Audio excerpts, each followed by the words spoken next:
Hey guys, tonight we're diving into something that sounds too good to be true. An ancient root that acts like Xanax, won't show up on a drug test, and has been calming human nerves for literally thousands of years. Not the sketchy gas station kind. Not the Instagram wellness influencer kind. I mean the real, historically documented, scientifically studied kind that your great-great-great-grandmother probably used when her husband wouldn't stop talking about his turnip crop. So before you get comfortable, take a second to like the video and subscribe, but only if you actually enjoy what I do here.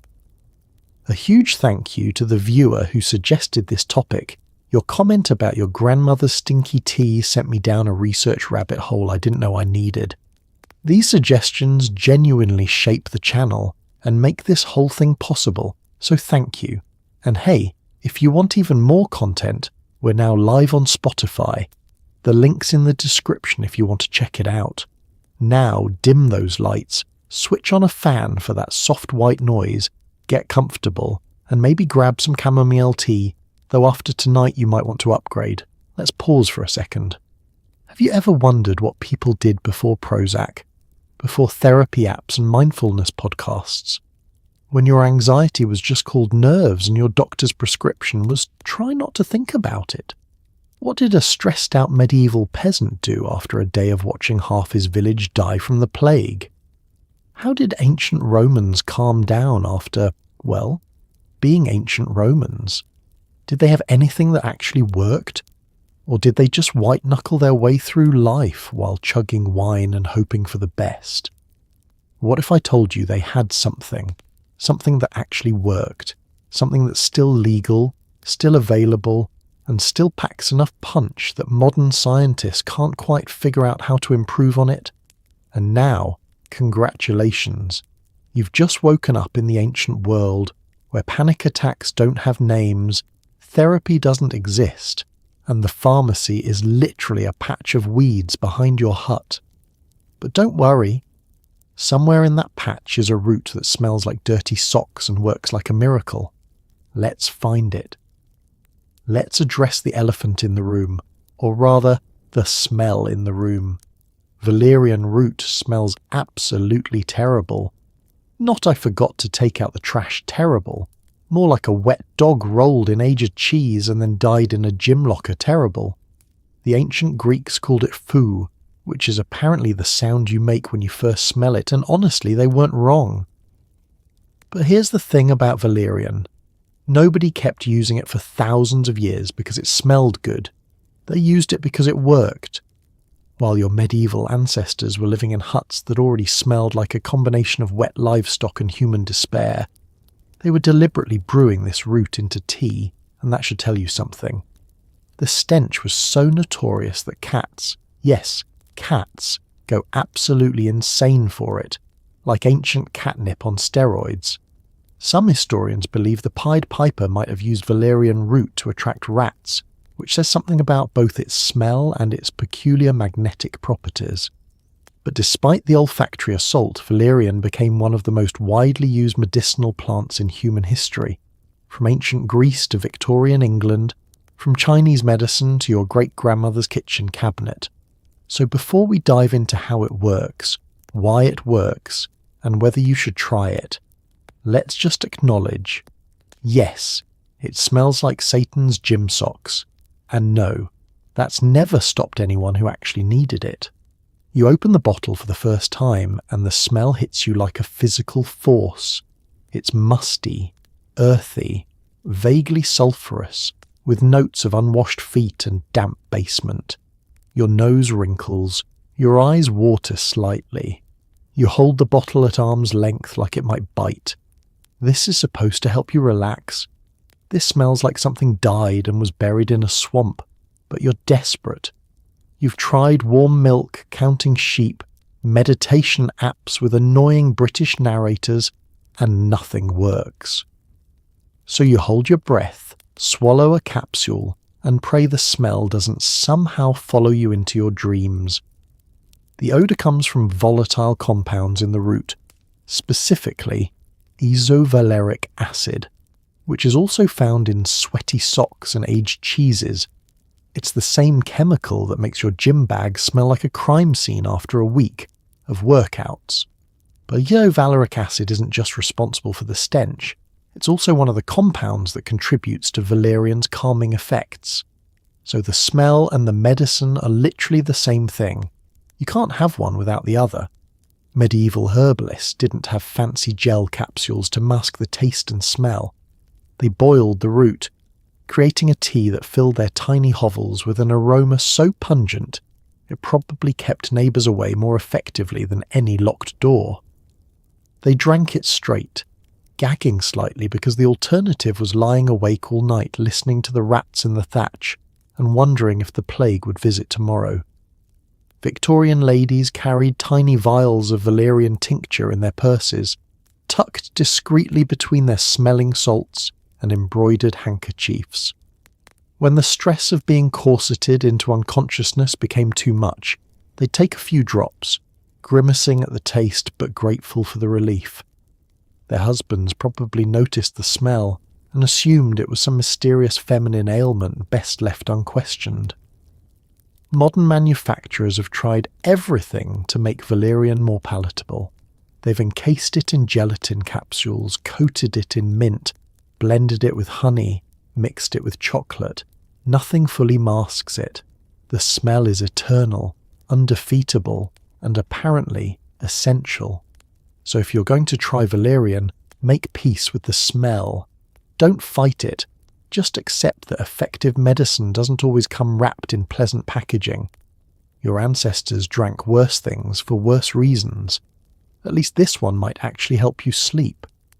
Long before pharmaceutical companies existed, before clinical trials and FDA approvals, there was Hippocrates, the father of medicine, the guy who made doctors swear oaths, and apparently the first person to look at this foul-smelling root and think, yeah, let's see what happens if we make people drink this.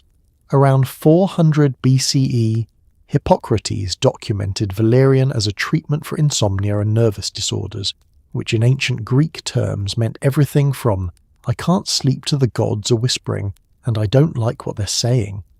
He wasn't alone. Ancient Greek physicians prescribed valerian for everything: headaches, heart palpitations, digestive issues, and that general sense of existential dread that apparently plagued ancient Mediterranean society just as much as it does us. The Greek physician Dioscorides, who travelled with Roman armies and compiled a massive encyclopedia of medicinal plants, listed valerian prominently as a remedy for anxiety and tremors. He called it a warming herb, which in ancient medical speak meant it brought balance to the body's humours. Specifically, it calmed the excess of cold, damp melancholy that caused fear, sadness, and sleeplessness. Roman soldiers carried it on campaigns, not as a painkiller for wounds, but as a sleep aid for the night before battle, which, if you think about it, is probably the most anxiety-inducing night of anyone's life. And it wasn't just soldiers. Roman aristocrats, plagued by insomnia from too much wine and too many political assassinations, kept valerian stocked in their medicine cabinets alongside their imported spices and expensive oils. So yes, valerian smelled awful, but if Hippocrates himself was prescribing it, if Roman generals were dosing their troops with it, and if ancient physicians documented it in their most important texts, then maybe, just maybe, this root was onto something. You're a Roman soldier camped outside Gaul, 3 days before a major battle. Your tent smells like leather, sweat, and the smoke from cooking fires. Your stomach is tight with nerves. You've watched men die in combat, screaming, bleeding, begging for their mothers. Tomorrow might be your turn. Sleep should come easily after a day of marching, but instead you lie awake staring at the canvas ceiling, listening to your heart pound like a war drum. Your centurion notices. He's seen this before. Young soldiers, first campaigns, eyes too wide and hands too shaky. He reaches into his pack and pulls out a small leather pouch. Inside are chunks of dried root, gnarled and brown, smelling like something that shouldn't be edible. He tells you to chew a piece slowly, then chase it with water. You do, because orders are orders. It tastes worse than it smells, bitter, earthy, vaguely rotten. But 20 minutes later, your heartbeat slows, your muscles unclench, the thoughts stop racing. You don't feel drugged or foggy, just calmer, less convinced that tomorrow will definitely be your last day on Earth. Greek physicians weren't just guessing. They kept detailed records, noting which plants worked and which didn't, documenting dosages, effects and side effects with surprising accuracy. Dioscorides travelled with armies specifically to study plants in their native habitats and observe how they were used by local healers. His 5-volume work, De Materia Medica, became the standard medical reference for over 1,500 years, and Valerian was in there, described in detail, recommended for a specific list of ailments, trusted. These weren't superstitious herbalists throwing random weeds into pots and hoping for miracles. They were scientists working with the tools they had, and Valerian passed their test repeatedly. By the time the Roman Empire fell, Valerian's reputation was solidified. It had survived centuries of use, been documented by the greatest physicians of the ancient world, and proven effective enough that armies carried it as standard medical supplies. Not bad for a plant that smells like someone's dirty laundry fermented in a bog. And the best part? It still works exactly the same way today. Fast forward to medieval Europe, where life was cold, dirty, brutal, and incredibly stressful. If you thought modern anxiety was bad, try living through the Black Death while your local priest tells you it's because God is mad about your impure thoughts. Monasteries and convents became the unlikely laboratories of medieval medicine, and monks, who had time, literacy, and access to herb gardens, became Europe's de facto pharmacists, and they loved Valerian.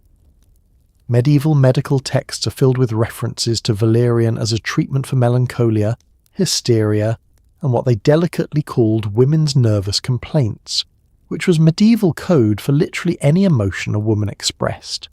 Nuns, in particular, were apparently prone to bouts of anxiety, possibly because they were locked in stone buildings, forced into silence, and told their every thought was a potential sin. Valerian tea became a staple of convent life. Abbey gardens across Europe cultivated it alongside lavender, chamomile, and other calming herbs. Some monasteries even brewed it into tinctures and syrups, which they sold to local villages as a remedy for sleeplessness and overexcited spirits. One medieval text recommended Valerian for those who cannot cease their endless worrying, which honestly sounds like a medical description of every modern person with a smartphone. It was also prescribed to calm children, soothe teething babies, and help the elderly sleep without nightmares, which suggests medieval physicians understood it was both gentle and effective. By the 1200s, Valerian was so widely recognized that it appeared in the writings of Hildegard of Bingen, a nun, mystic, composer, and medical badass who documented hundreds of plant remedies. She recommended Valerian for anxiety, sleep troubles, and those afflicted by dark thoughts, noting that it brought peace without dullness, a remarkably accurate description for something written 800 years ago. So while medieval peasants were busy not bathing and dodging the plague, the monks were quietly perfecting herbal anxiety medicine, one stinky root at a time. You're a young nun in a 12th century convent somewhere in Germany. The stone walls are cold even in summer. Your days are structured down to the minute. Prayers at dawn, work in the scriptorium, copying manuscripts until your fingers cramp. More prayers, a meal of bread and weak soup. More prayers, sleep. No talking except during designated hours. No laughter, no complaints. You're supposed to be filled with divine peace, but instead, you're filled with a creeping dread that never quite goes away.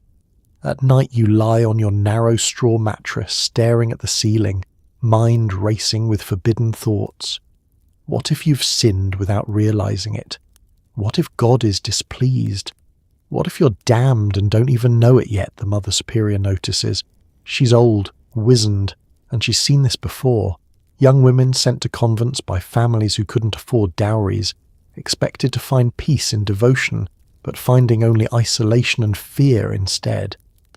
She takes you to the herb garden behind the chapel, where neat rows of plants grow in the shadow of the stone walls. She points to one with small white flowers and feathery leaves. Valerian, she says, grows wild in the forests, but we keep it here because we need it. She shows you how to harvest the roots, how to wash and dry them, how to brew them into tea that smells like sin but tastes like salvation. Drink this before Compline, she tells you. It won't take away your duties, but it will quiet your mind enough to bear them. That night, you drink the tea, wincing at the bitterness. And slowly, like a clenched fist opening, the anxiety loosens. The racing thoughts slow. You still feel like yourself, but a calmer version, one who can breathe deeply, who can sleep without nightmares, who can wake up without immediately feeling overwhelmed. Medieval monks and nuns didn't have therapists or psychiatric medications. They had plants, prayers, and each other. And somehow, in those cold stone buildings, they figured out that valerian root could bridge the gap between human suffering and divine peace. At least enough to get through another day. Hildegard of Bingen, writing centuries later, understood this instinctively. She saw valerian not just as medicine but as a gift, a plant that allowed troubled souls to rest without losing themselves. No stupor, no fog, just a gentle quieting of the storm. That's what made valerian special in medieval medicine. It didn't erase you, it just made you bearable to yourself. And in a world where simply existing often felt unbearable, that was everything. By the time we hit the Victorian era, valerian had gone mainstream, or at least as mainstream as you could get in a society where women weren't allowed to admit they had emotions. Enter the Victorian nerve tonic, a polite euphemism for what was essentially a bottle of booze, herbs, and hope, with valerian as the star ingredient. Victorian women, corseted to the point of oxygen deprivation and expected to be perpetually calm, demure and decorative, were apparently having a collective nervous breakdown.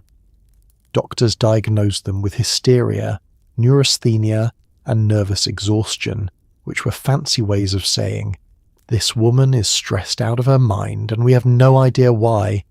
Spoiler. It was the corsets, the lack of rights, and the crushing social expectations. But rather than address any of that, Victorian physicians prescribed valerian. It was sold in pharmacies as nerve drops, often mixed with alcohol to make it more palatable. Though let's be honest, alcohol probably did half the work. Women carried small vials of valerian tincture in their purses like Victorian Xanax, taking a few drops whenever they felt faint or overwhelmed, which, given their circumstances, was probably all the time.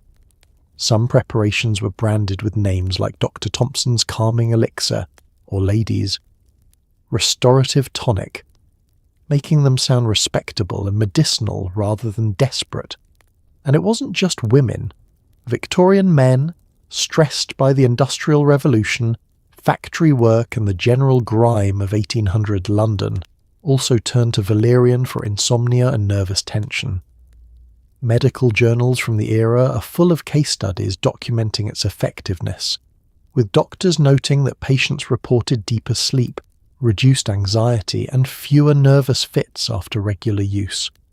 Pharmacists recommended it so often that by the late 1800s, valerian was one of the top-selling herbal remedies in Europe and America. But here's where it gets interesting. Victorian doctors actually got it right. Modern research shows that valerian does in fact work on the same brain receptors as benzodiazepines, the class of drugs that include Xanax and Valium. So those Victorian ladies weren't imagining it. They were genuinely self-medicating their anxiety with something that worked, even if society refused to admit their anxiety was real in the first place. You're a Victorian woman in 1875 London. Your corset is laced so tightly you can barely breathe, which is apparently fashionable.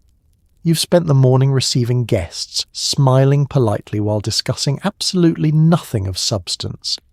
Because women aren't supposed to have opinions on politics, business, or anything that matters. Your husband is at his club. Your children are with the governess. You have no job, no vote, no bank account, and no legal existence separate from your husband. Your entire purpose is to look elegant, produce heirs, and not embarrass anyone. And you're having what modern doctors would call a panic attack, but your physician calls it a delicate constitution. Your hands shake. Your chest tightens. You feel dizzy, though that might just be the corset cutting off circulation to your brain. You ring for your lady's maid, who brings you the small brown bottle from your vanity table. The label reads Ladies' Nerve Tonic for relief of hysteria and nervous complaints. You unscrew the dropper, place 3 drops under your tongue and grimace. It tastes like earth and alcohol and something vaguely medicinal that you can't quite place. But within 20 minutes, the shaking stops. The tightness in your chest eases.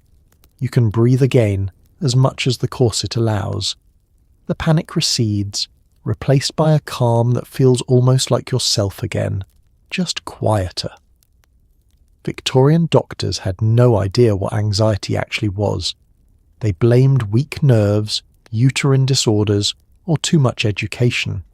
They prescribed bed rest, isolation, and sometimes institutionalization.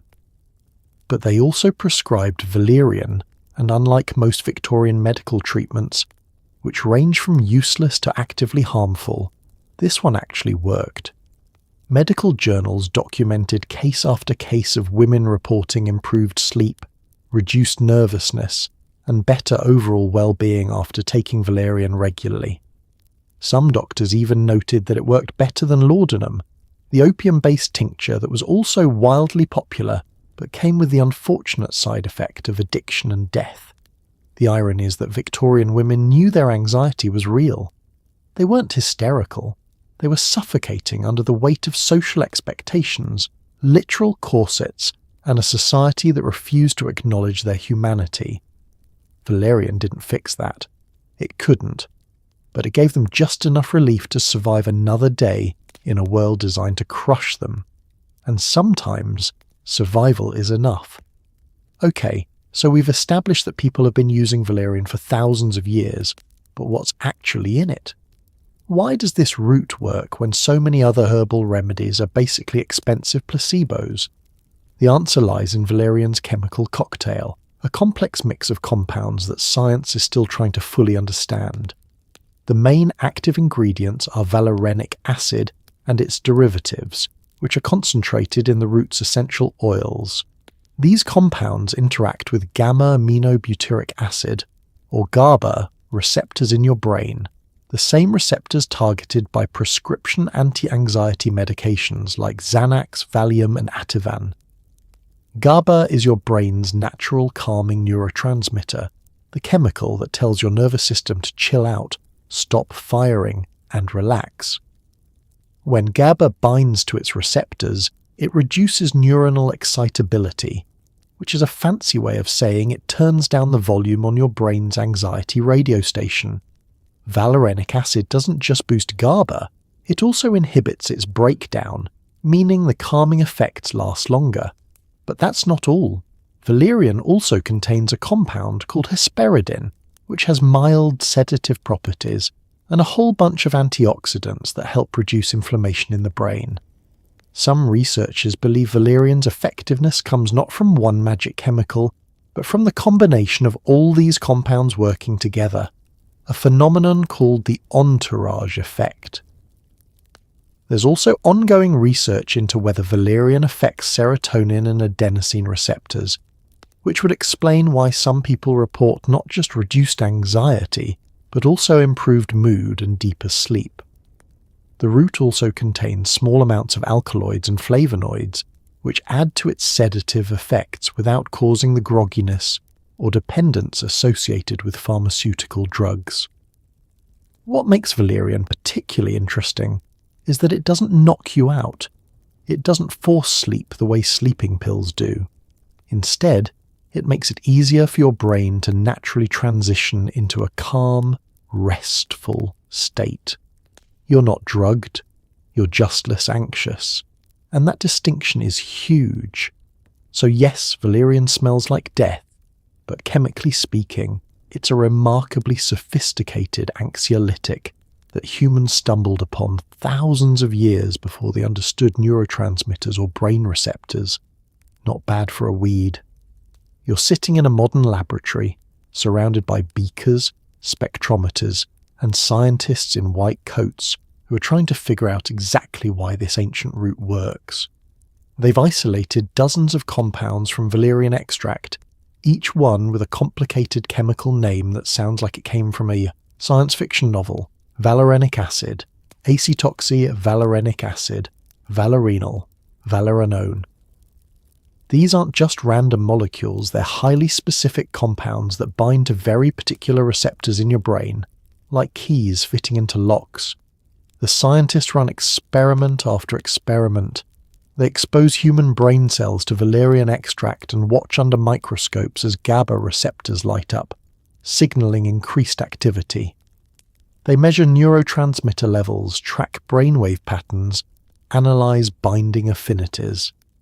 And what they find is remarkable.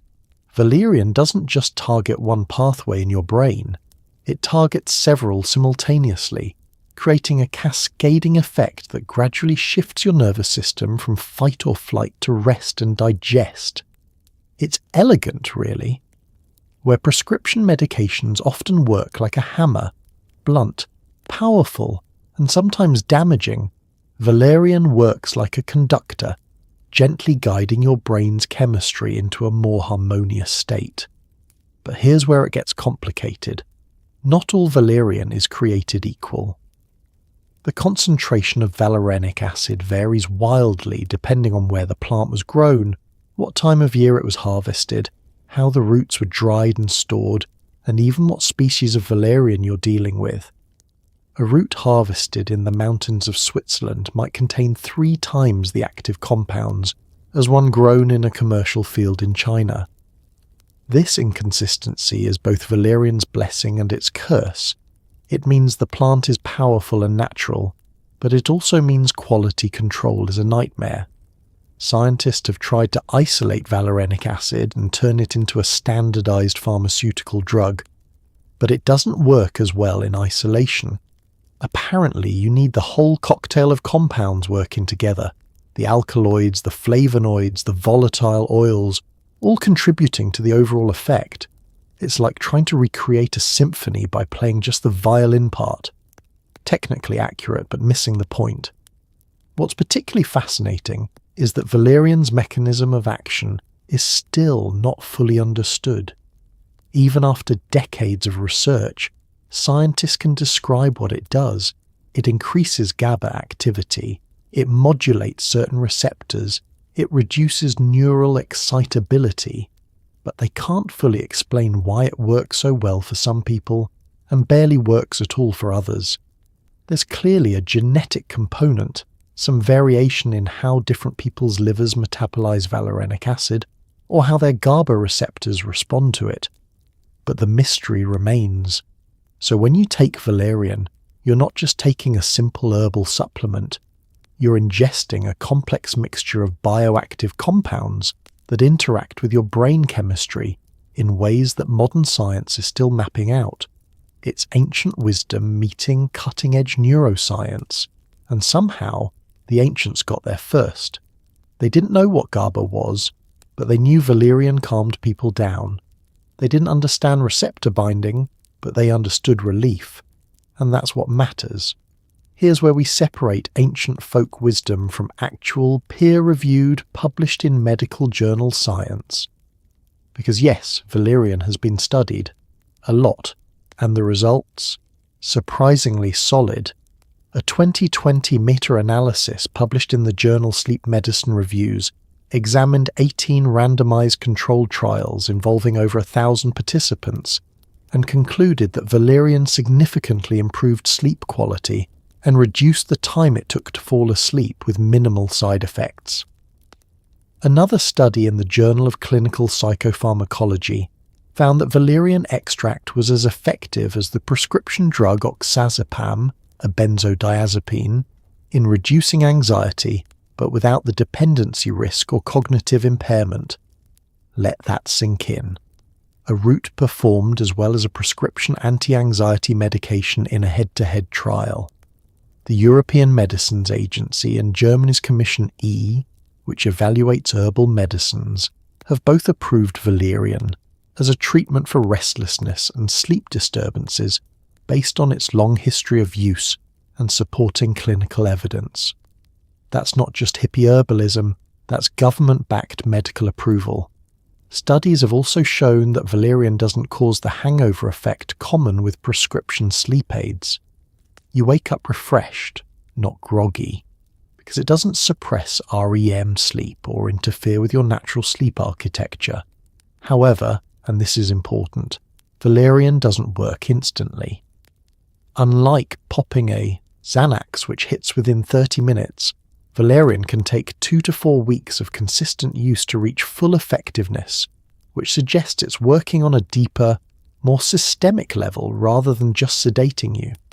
Some studies have found mixed results, with certain trials showing no significant difference between valerian and placebo, but most researchers attribute this to variations in dosage, preparation methods, and the specific valerian species used. Not all valerian is created equal. Wild harvested European valerian tends to be more potent than mass-produced supplements.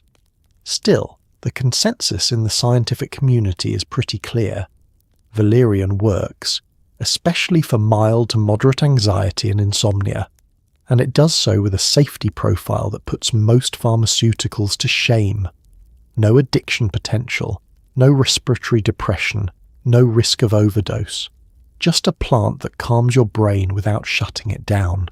Science didn't invent valerian's effectiveness, it just confirmed what humans already knew. You're reading through a stack of scientific papers, each one more technical than the last. Double-blind placebo-controlled trials, polysomnographic sleep studies, receptor-binding assays. The language is dense, full of statistical analyses and confidence intervals, but the message comes through clearly. Valerian works. Not for everyone, not perfectly, but statistically significantly better than placebo in the majority of well-designed studies. One study particularly catches your attention. Researchers took 116 adults with chronic insomnia and split them into 2 groups. One received valerian extract, the other received a placebo. Neither the participants nor the researchers knew who got what. That's the double-blind part, designed to eliminate bias. After 4 weeks, the valerian group reported significantly better sleep quality, fewer nighttime awakenings, and faster sleep onset compared to the placebo group. The effect wasn't dramatic, this wasn't a miracle cure, but it was real, measurable, and consistent. Another study compared valerian directly to oxazepam, a prescription benzodiazepine commonly used for anxiety. The results? Statistically equivalent effectiveness in reducing anxiety symptoms, but the valerian group experienced fewer side effects and no withdrawal symptoms when they stopped taking it. The oxazepam group, meanwhile, reported drowsiness, difficulty concentrating, and several participants developed dependency issues. The researchers concluded that for mild to moderate anxiety, valerian offered comparable benefits with significantly fewer risks. But not all studies were glowing. Some trials found that valerian performed only marginally better than placebo, and a few found no difference at all. Scientists dug into the discrepancies and discovered the problem: standardization. Some studies used fresh root extract, Others used dried powder. Some used high doses. Others used barely therapeutic amounts. Some used pure Valeriana officinalis. Others used blended species or low-quality supplements contaminated with fillers. When researchers controlled for these variables and used high-quality standardized extracts, the results became far more consistent. The European Medicines Agency reviewed all available evidence and issued an official assessment. Valerian is an effective treatment for mild nervous tension and sleep disturbances, backed by both traditional use and modern clinical data. In Germany, where herbal medicine is taken seriously and regulated like pharmaceuticals, Valerian is prescribed by doctors, covered by insurance, and sold in pharmacies alongside conventional medications. It's not treated as alternative medicine, it's just medicine, period. Sleep scientists have also studied Valerian's effect using polysomnography, the gold standard for measuring sleep quality. They hooked participants up to EEG machines and monitored their brainwaves throughout the night. What they found was fascinating. Valerian increased slow-wave sleep, the deep restorative phase that's crucial for physical recovery and memory consolidation without suppressing REM sleep, the phase where dreaming occurs. Prescription sleep aids often disrupt REM sleep, leaving people feeling groggy and mentally foggy the next day. Valerian doesn't. You get better sleep without sacrificing sleep quality. The science is clear. Valerian isn't snake oil. It's a legitimate evidence-based treatment for anxiety and insomnia, backed by peer-reviewed research, government health agencies, and centuries of human use. The only question left is whether it'll work for you specifically, because individual responses vary. But the odds are in your favour. Let's be blunt.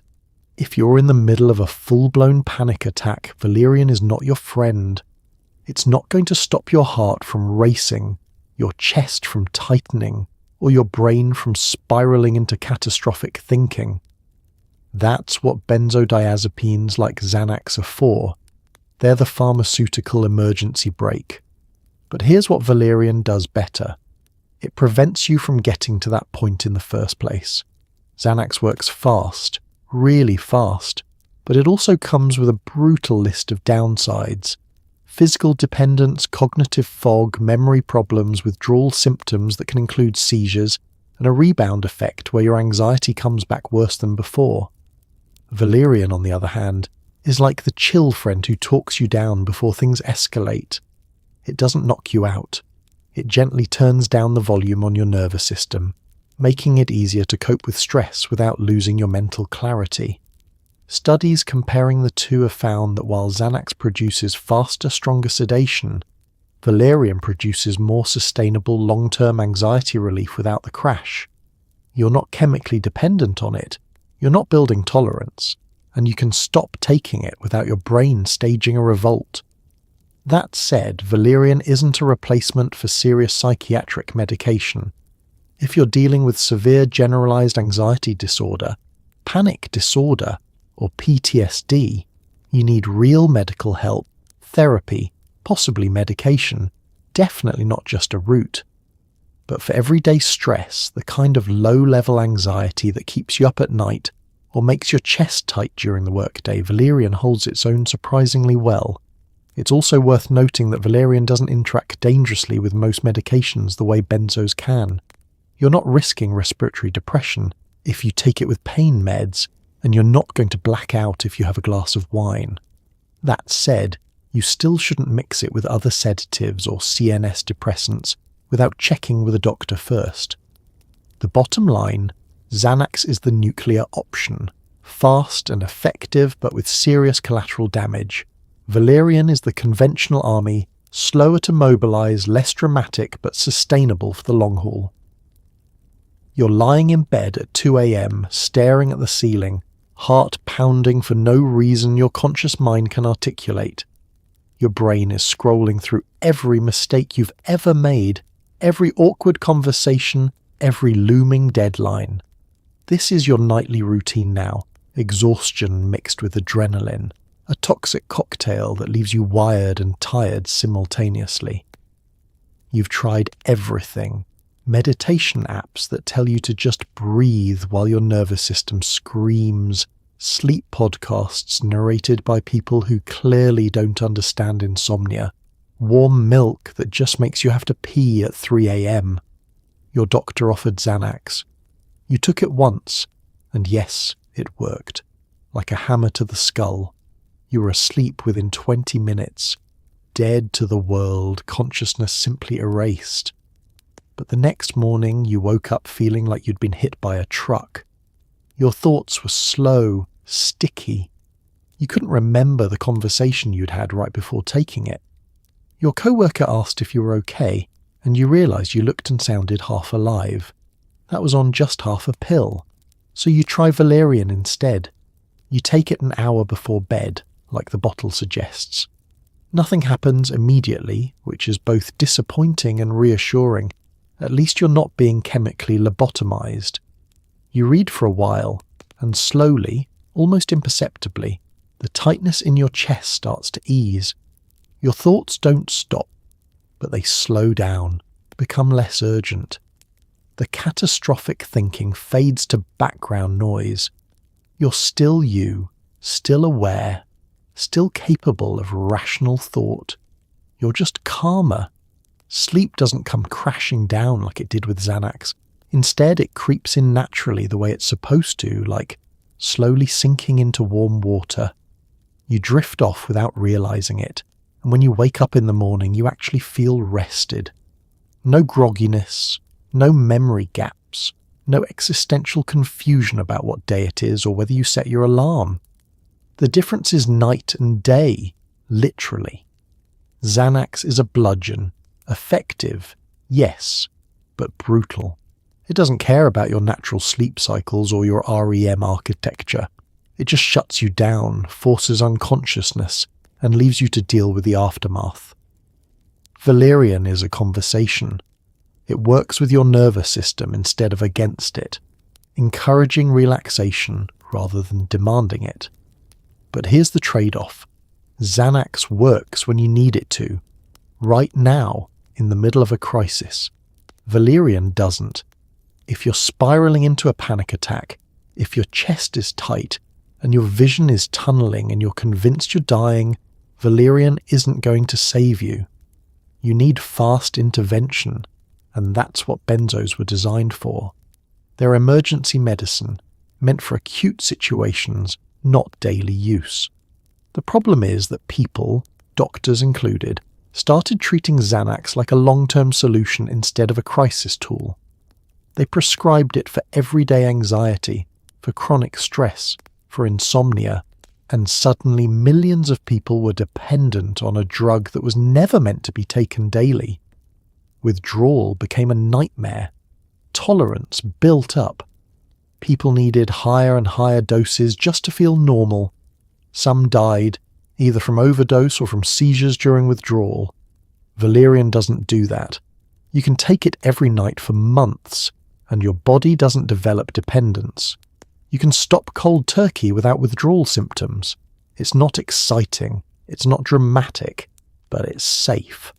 And in the long run, safe beats effective but dangerous every single time.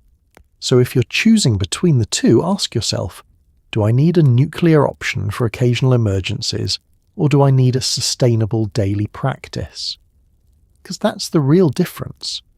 Xanax is the friend who'll drag you out of a burning building, but might accidentally set your house on fire in the process. Valerian is the friend who helps you fireproof your house, so you never need rescuing in the first place. If Valerian is so great, why didn't your doctor tell you about it? Why isn't it prescribed alongside or instead of Xanax? The answer is frustratingly simple. Money. Pharmaceutical companies can't patent a plant. They can't make billions off something that grows wild in ditches across Europe and North America. You can't rebrand Valerian as Valeritech and charge $200 a month for it. There's no profit in telling people to go buy a $5 bottle of capsules from the health food store.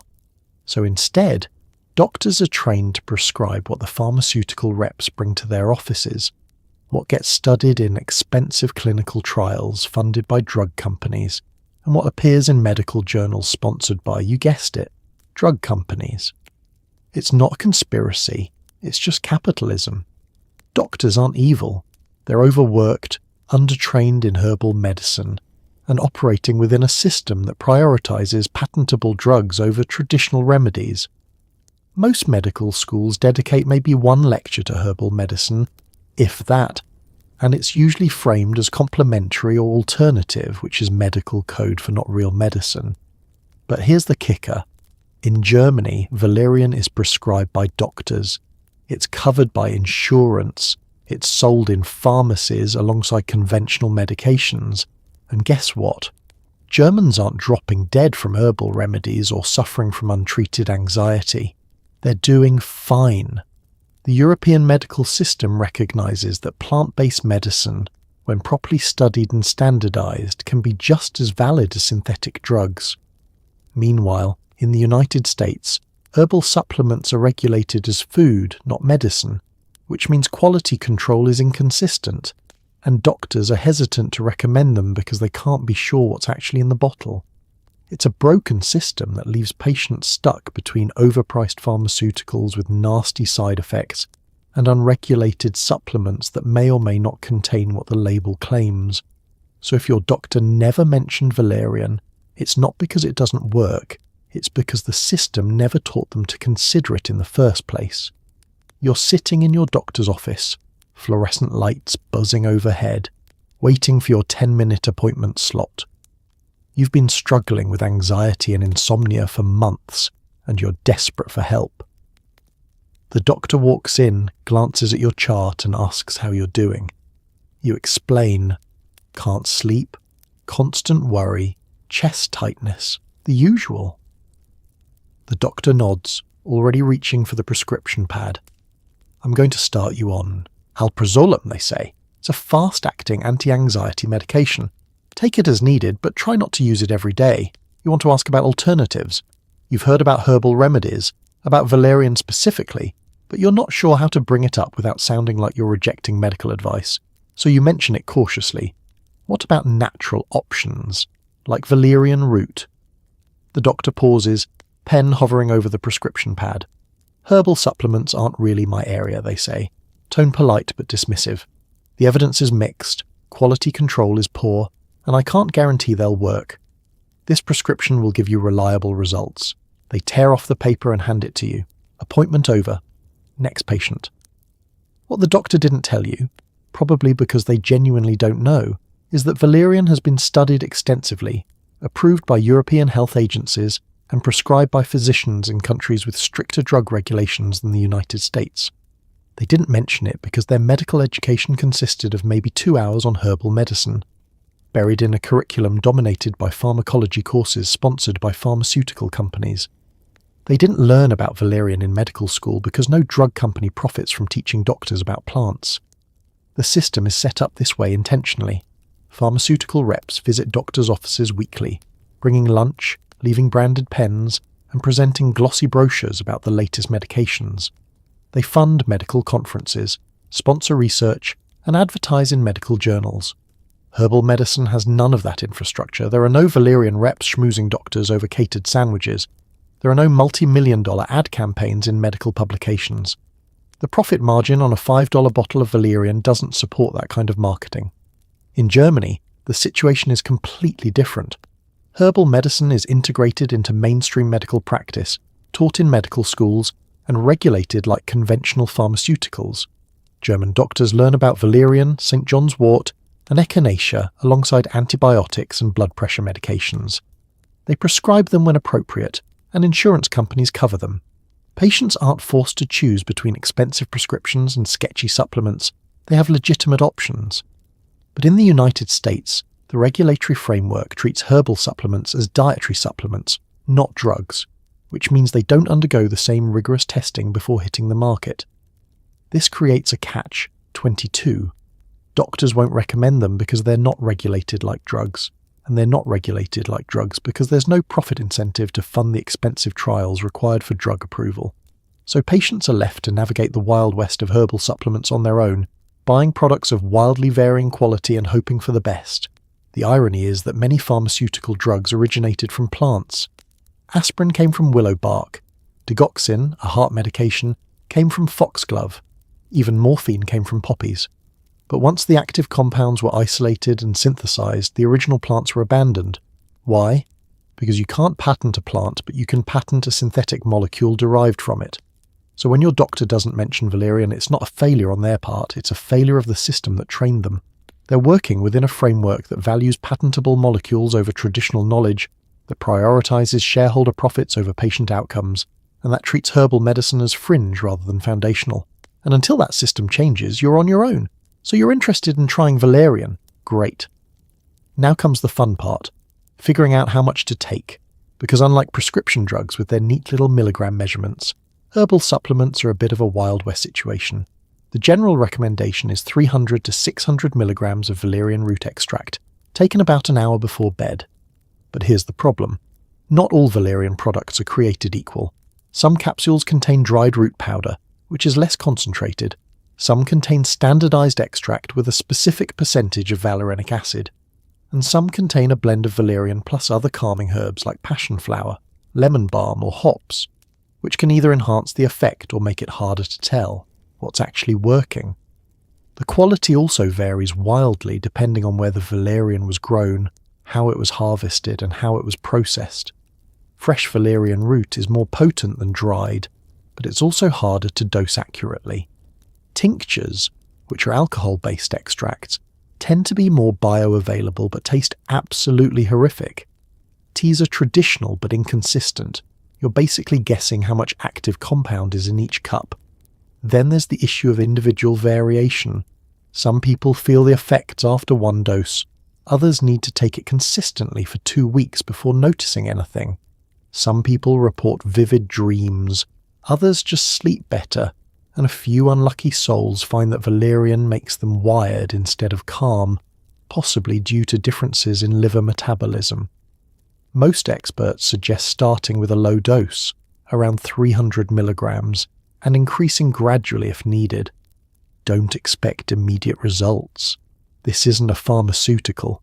It's a plant, and plants work on their own timeline.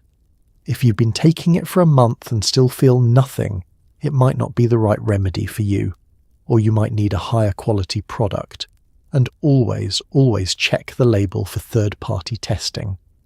Look for brands certified by organizations like USP, NSF, or Consumer Lab, which test for purity, potency, and contamination. Because the last thing you want is to buy a bottle of valerian that's actually filled with rice powder and oregano. You're standing in the supplement aisle of your local health food store, staring at 15 different bottles of valerian, all claiming to be the best. One says maximum strength, another says organic whole root, a third says standardized extract with 0.8% valerianic acid. You have no idea what any of this means, and there's no pharmacist around to ask. So you do what everyone does. You grab the cheapest bottle and hope for the best. Big mistake. You take 2 capsules that night, following the label instructions. Nothing happens. You sleep terribly, wake up groggy anyway, and decide valerian is overhyped garbage. What you don't realize is that the capsules you bought contained mostly filler, rice powder, gelatin, and maybe 50 milligrams of actual valerian extract. Not enough to do anything except lighten your wallet. Meanwhile, your friend tries a different brand, one that costs 3 times as much but uses high-quality European valerian root standardized to 0.8% valerianic acid. She takes 1 capsule an hour before bed, and within 2 weeks, she's sleeping better than she has in years. Same plant, wildly different results, all because of quality and dosage. This is the dosage dilemma. There's no universal standard for herbal supplements. Pharmaceutical drugs are precise. Every Xanax pill contains exactly 0.5 milligrams of alprazolam, manufactured under strict quality control in sterile facilities. Herbal supplements? It's the Wild West. The FDA doesn't require manufacturers to prove their products contain what the label claims. They don't require potency testing. They don't even require basic purity testing unless there's a consumer complaint. So how do you navigate this chaos? First, look for standardized extracts. Standardized means the manufacturer has tested the product and confirmed it contains a specific amount of the active compound, in Valerian's case, valerianic acid. A good standardized extract should contain at least 0.8% valerianic acid. This ensures you're getting a consistent therapeutic dose. Second, check for third-party testing. Organizations like USP, United States Pharmacopeia, NSF International, and Consumer Lab independently test supplements and certify that they contain what the label claims, free from contaminants like heavy metals, pesticides, and bacteria. If a supplement has one of these seals, it's much more likely to be legitimate. Third, pay attention to the form. Capsules are convenient but can vary in potency. Tinctures are faster acting because they are absorbed under the tongue, bypassing digestion, but they taste like Satan's basement. Teas are traditional and soothing but inconsistent. The amount of active compound you get depends on how long you steep it, how hot the water is, and how fresh the root is. Fourth, start low and go slow. Don't immediately take the maximum dose. Start with 300 milligrams and see how you respond. Give it at least a week, ideally 2, before increasing. Valerian isn't a pharmaceutical. It doesn't work instantly. It builds up in your system over time, gently nudging your brain chemistry toward calm. And finally, accept that you might need to experiment. Your friend's favourite brand might do nothing for you. The dosage that knocks out your coworker might barely register in your system. This isn't a failure of Valerian, it's just biology. Everyone metabolizes herbs differently, and finding the right product and dosage is part of the process. The frustrating reality is that navigating the supplement industry requires more research, skepticism, and trial and error than it should. In an ideal world, all Valerian products would be standardized, tested, and reliable. But we don't live in that world. We live in a world where you have to be your own quality control, your own researcher, your own advocate. So do the work, read the labels, check for third-party testing, and don't settle for the cheapest option. Your sleep is worth more than $5. Let's talk about the side effects, because yes, even natural remedies have them, and some of Valerian's are unexpected. First, the dreams. A significant number of people report vivid, bizarre, sometimes lucid dreams after taking Valerian. We're talking cinematic-level weird, full storylines, intense emotions, and that eerie feeling when you wake up unsure what was real. Scientists think this might be related to Valerian's effect on REM sleep, but honestly, nobody knows for sure. Some people love it, others find it unsettling. Then there's the morning grogginess. While Valerian doesn't cause the hangover effect of prescription sleep aids, some people wake up feeling slightly sluggish, especially if they took too much or took it too late in the night. It's not debilitating, just blah. There's also the smell issue, and I don't just mean the smell of the supplement itself. Some people report that after taking Valerian regularly, they start to sweat it out, giving off a faint, earthy, slightly musty odour. It's not strong enough for others to notice, but you might catch a whiff of yourself and think, do I smell like a forest floor? Digestive issues are rare but possible. Some people experience mild stomach upset, nausea or headaches, especially when first starting Valerian or taking it on an empty stomach. And here's a weird one. A small percentage of people have a paradoxical reaction where Valerian makes them anxious or jittery instead of calm. It's rare, but it happens, possibly due to individual differences in how the liver metabolizes valerianic acid. If you're one of those people, Valerian just isn't your plant. There's also the issue of dependency, not physical, but psychological. Some people get so used to taking valerian that they convince themselves they can't sleep without it, even though there's no actual chemical dependence. The good news is that none of these side effects are dangerous. They're annoying at worst. But they're also a reminder that natural doesn't mean side effect free. You take your first dose of valerian on a Sunday night, hoping for restful sleep and relief from the low-grade anxiety that's been your constant companion for months. You fall asleep without issue, which is already a win. But then the dreams start. You're in your childhood home, except the walls are breathing, and your dead grandmother is there, talking to you in a language you don't recognize but somehow understand. You're flying, then falling, then swimming through honey. A parade of elephants marches through your kitchen. You wake up confused, heart pounding slightly, not from fear, but from the sheer intensity of the experience. The dreams continue every night you take valerian. Sometimes they're pleasant, other times unsettling, but always vivid and memorable. You start keeping a dream journal because they're too interesting to forget.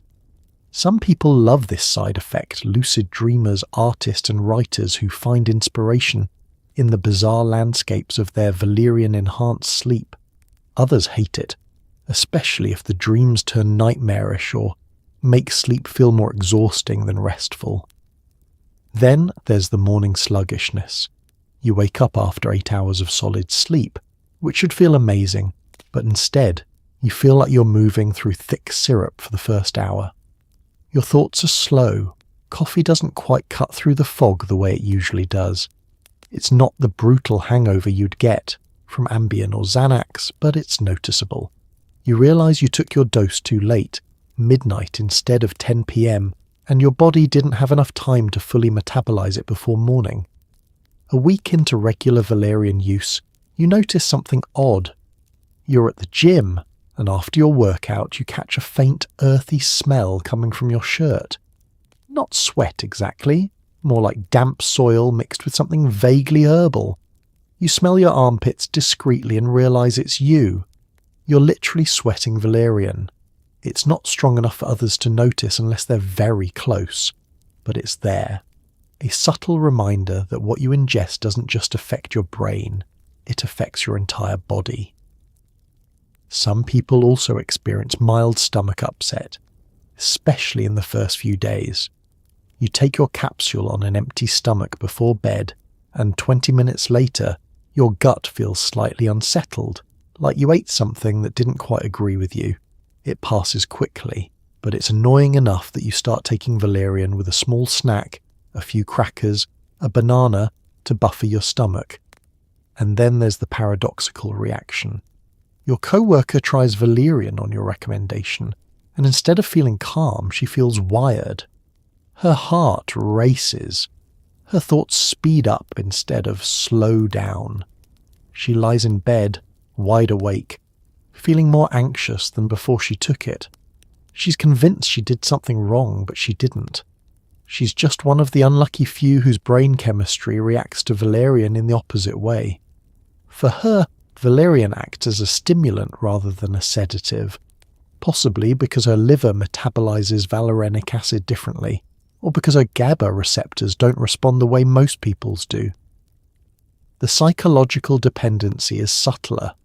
After a month of taking valerian every night, you start to feel anxious on the nights you forget it. Not because your body needs it chemically, but because your brain has created an association. Valerian equals sleep. Without it, you lie awake, convinced you won't be able to fall asleep, which becomes a self-fulfilling prophecy. You're not addicted in the pharmaceutical sense, but you've trained your brain to expect the ritual. None of these side effects are dangerous. Nobody's dying from vivid dreams or forest floor body odour, but they're real and they're worth knowing about before you start, because natural and safe aren't the same thing as side effect free, and pretending otherwise sets people up for disappointment or worse. Here's a weird historical tangent that'll make you look at valerian differently. Cats are absolutely obsessed with it, like feral level obsessed. While catnip gets all the attention, Valerian root is actually a more potent cat attractant, and the ancient world knew it.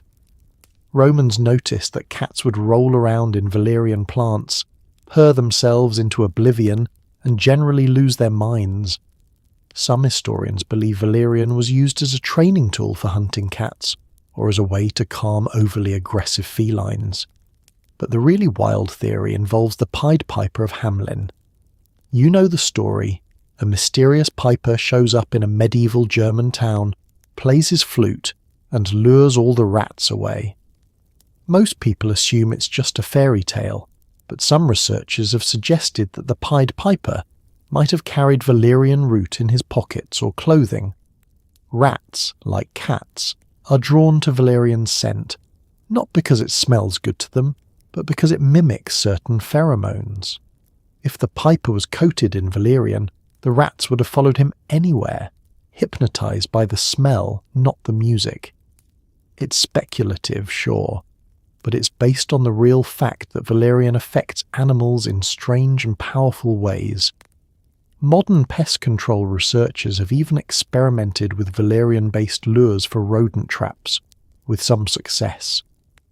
So this stinky root that calms human anxiety also drives cats insane and potentially controls rats. If that's not weird medieval magic, I don't know what is. You're a Roman household servant in the year 200 CE, and you have a problem. The kitchen cat has gone completely insane. She's rolling on the floor near the herb storage area, meowing frantically, rubbing her face against the clay jars with an intensity that borders on religious fervour. You've never seen her act like this, not even around fish scraps or fresh milk. You check the jars, confused, and realise one contains valerian root, the same stuff your master takes for his insomnia. The cat has knocked it over, and now she's literally lying in a pile of dried valerian, purring so loudly you can hear her from across the room. This isn't an isolated incident. Ancient Romans documented this phenomenon repeatedly. Cats weren't just mildly interested in valerian, they were obsessed with it, drawn to it with a compulsion that overrode their usual aloof demeanour. Some Romans used this to their advantage, planting valerian near granaries to attract cats, which in turn kept the rat population under control. Others used valerian-scented cloth to train hunting cats, conditioning them to associate the smell with rewards. Fast forward to medieval Germany, 1300 or so, and we get the legend of the Pied Piper. The story goes that the town of Hamelin was overrun with rats, and a mysterious stranger appeared offering to rid the town of its rodent problem. He played his pipe, the rats followed him, and he led them to the river where they drowned. When the townspeople refused to pay him, he returned and led all the children away, never to be seen again. Most historians assume it's pure folklore, possibly based on a real incident involving child mortality or migration. But some researchers have proposed a different angle. What if the piper wasn't using music at all, but valerian? Medieval Europeans knew that rats were attracted to valerian root. They'd seen it in their own herb storage areas, where rats would gnaw through containers to get at the root.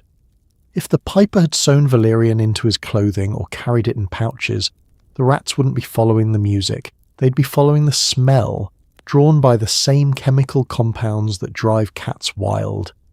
It sounds absurd until you consider that modern pest control researchers have actually tested this.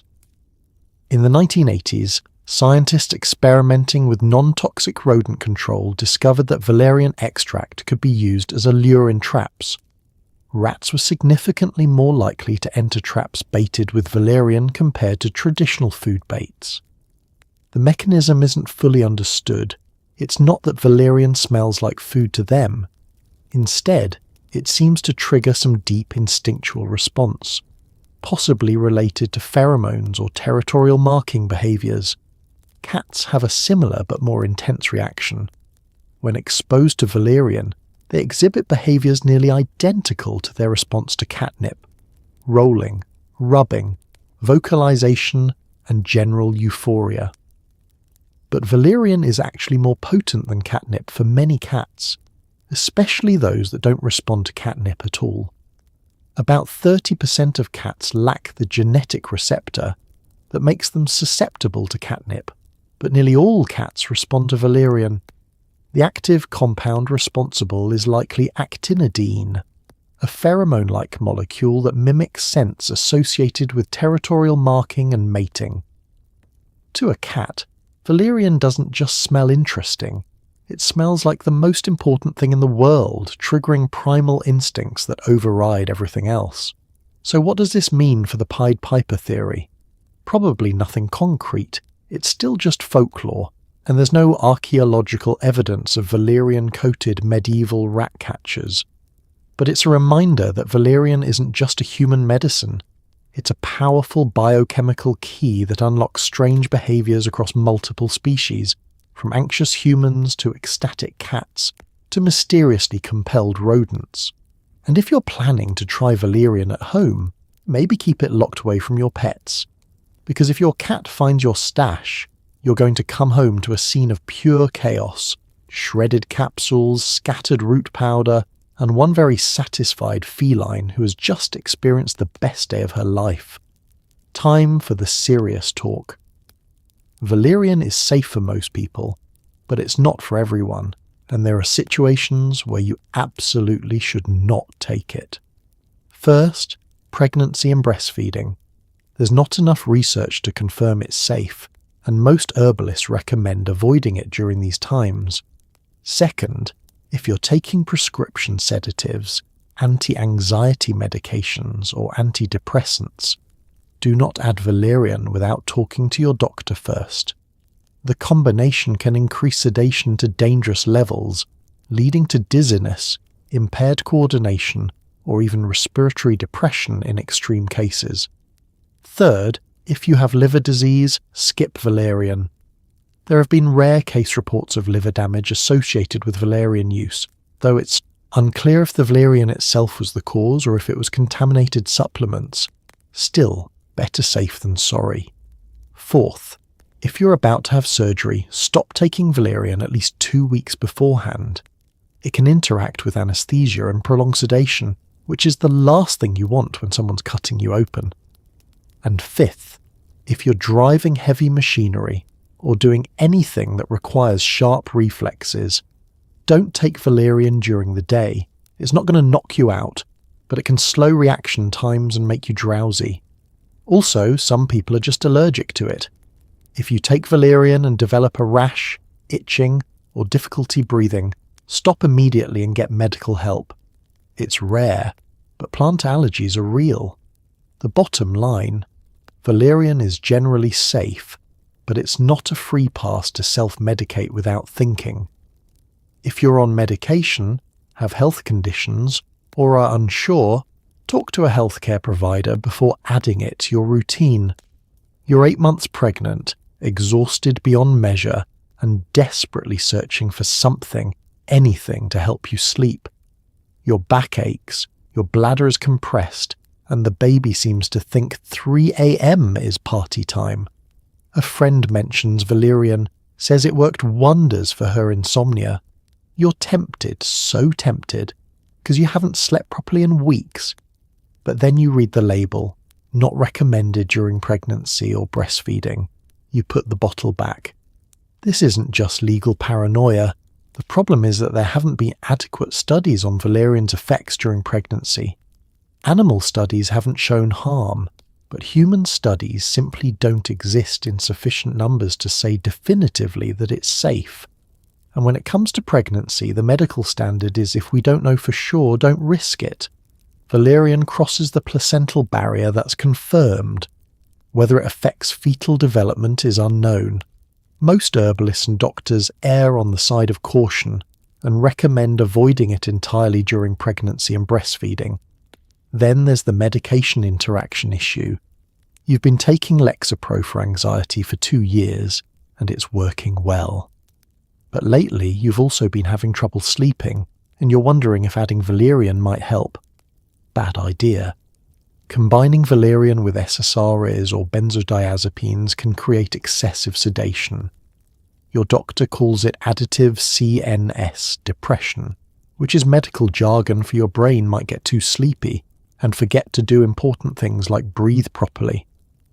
There have been documented cases of people combining valerian with prescription sleep aids and waking up on the floor, confused and disoriented, with no memory of the previous several hours. Others have experienced dangerous drops in blood pressure or respiratory rates. The combination doesn't kill you instantly. It's not cyanide, but it significantly increases the risk of accidents, falls, and impaired judgment. The liver issue is murkier. There have been a handful of case reports linking valerian use to liver damage, elevated liver enzymes, jaundice, acute hepatitis. But here's the problem. In most of these cases, the people were taking multiple supplements, some of which were contaminated with other substances. It's nearly impossible to prove that valerian specifically caused the liver damage. Still, if you already have liver disease, hepatitis, cirrhosis, fatty liver, most hepatologists recommend avoiding valerian entirely. Your liver is already struggling, and there's no point adding potential risk. Surgery is another hard stop. Anesthesiologists need to know exactly what's in your system before they put you under, because valerian can interact with anesthesia drugs, prolonging sedation and delaying your wake-up time. If you're scheduled for surgery, you need to stop taking valerian at least 2 weeks before. Yes, 2 weeks, not the night before, not 3 days before. It takes time for valerian to fully clear your system, and anesthesiologists don't mess around with drug interactions. Daytime use is trickier. Valerian doesn't hit you like a sedative, it's subtle. But subtle doesn't mean zero effect. If you're operating heavy machinery, driving, or doing anything where split-second reactions matter, don't take valerian beforehand. Some people report feeling fine and then realise their reaction times are slightly slower, their attention slightly fuzzier. It's not dramatic, but it's enough to matter in high-stakes situations. And then there are allergies. Plant allergies are surprisingly common, and valerian is no exception. Some people develop contact dermatitis from handling fresh valerian root, red, itchy skin that looks like poison ivy. Others have more serious reactions, hives, swelling, difficulty breathing. If you've ever had allergic reactions to other plants in the Valerianaceae family, skip valerian entirely. The frustrating reality is that natural doesn't mean universally safe. Valerian is generally well tolerated, but generally isn't always, and ignoring contraindications because it's just an herb is how people end up in emergency rooms trying to explain why they thought mixing sedatives was a good idea. So you've decided to try valerian. How do you take it without gagging? Because let's be real, if you've ever smelled valerian root, you know swallowing it isn't going to be a pleasant experience. The most popular option is capsules. They're convenient, pre-measured, and you don't have to taste anything. Look for capsules with standardized extract, usually 0.8% valerianic acid, and take them about an hour before bed. The downside: capsules take longer to break down, so the effects might be delayed. If you want faster absorption, try a tincture. Valerian tinctures are alcohol-based liquid extracts that you drop under your tongue or mix into water. They're potent, fast-acting, and absolutely disgusting. Some people chase them with juice or honey to mask the taste, but honestly nothing fully covers it. You just hold your breath and commit. Then there's tea, the traditional method. Brew 1 to 2 teaspoons of dried valerian root in hot water for 10 to 15 minutes, strain and drink. Bonus points if you add honey, lemon or peppermint to make it remotely drinkable. Tea is gentler than capsules or tinctures, but less consistent in dosage. Some companies also sell valerian in combination formulas, blending it with other calming herbs like chamomile, passion flower, lavender, or lemon balm. These can be more effective than valerian alone, but they also make it harder to tell which herb is doing what. If you're adventurous, you can even grow your own valerian, and harvest the roots. But fair warning, your garden will smell like a locker room, your neighbours will ask questions, and your cats will stage a full-scale invasion. Whatever method you choose, consistency is key. Take it at the same time every night for at least 2 weeks before deciding if it works, and don't expect miracles on day one. This is a plant, not a prescription. It works with your body, not against it. You're standing in your kitchen, staring at the bottle of Valerian capsules you just bought. The instructions say, take 2 capsules 1 hour before bedtime. Simple enough. You swallow them with water and wait. An hour later, you're lying in bed, wondering if you should feel different. You don't. Not yet, anyway. You fall asleep eventually, but you can't tell if it's the Valerian or just exhaustion. Tomorrow night, you try again. And the night after. By the end of the week, you notice something subtle. You're falling asleep a little faster, waking up a little less during the night. It's not dramatic, but it's there. Capsules are easy, which is why they're the most popular method, but they're also the slowest. The gelatin or vegetable capsule has to dissolve in your stomach, then the powdered root inside has to break down and be absorbed through your digestive system. This takes time, anywhere from 30 minutes to an hour. If you have a slow digestive system, or you take the capsules on a very full stomach, it might take even longer. Tinctures are different. You're curious, so you buy a bottle of Valerian tincture from the health food store. The label says, take 1 to 2 droppers full in water or under the tongue. You try it straight under the tongue, figuring it'll work faster that way. Big mistake. The taste hits you immediately. Bitter, earthy, intensely alcoholic, with that signature Valerian funk. You gag, swallow hard, and immediately chase it with orange juice. The taste lingers anyway, coating your mouth like you just licked a forest floor marinated in vodka. But the effects come faster. Within 20 minutes, you feel the familiar calm settling over you, that gentle easing of tension that Valerian provides. Tinctures bypass some of the digestive process because they're absorbed through the mucous membranes in your mouth, entering your bloodstream more quickly. If you can handle the taste, or if you're willing to dilute it heavily in juice, tinctures are the most efficient delivery method. Tea is the traditional approach, and there's something ritualistic about it that appeals to you. You buy dried valerian root from the bulk herb section, measure out a teaspoon, and steep it in boiling water for 15 minutes. The smell fills your kitchen, earthy, pungent, unmistakable. You add honey and lemon, which helps a little, and sip it slowly while reading before bed. The taste isn't pleasant, but it's not as harsh as the tincture. More like drinking very strong, very weird herbal tea. The problem with tea is consistency. How much valerianic acid you're getting depends on too many variables. How fresh the root is, how long you steep it, how hot the water is, how much root you use. 2 teaspoons might give you a strong dose one night and barely anything the next. But some people prefer tea precisely because it's gentler and less standardized. It feels more like self-care and less like taking medicine. Combination formulas are another option. You find a product that blends valerian with passion flower, lemon balm and chamomile. The label promises synergistic calming effects, which sounds impressive. You try it, and it does seem to work well, maybe even better than valerian alone. But now you don't know which herb is doing the heavy lifting. Is it the valerian, the passion flower, the combination? If you ever want to isolate what works for you, combination formulas make that impossible. And then there's the adventurous route, growing your own. You order valerian seeds online and plant them in your backyard. The first year, nothing happens. Valerian is a perennial that needs time to establish. The second year, the plants grow tall, producing clusters of small white flowers that smell faintly sweet, not at all like the root. You wait until fall, then dig up a root, wash it, and slice it into pieces. The smell hits you immediately, pungent and unmistakable. You dry the pieces in your oven on low heat, then grind them into powder.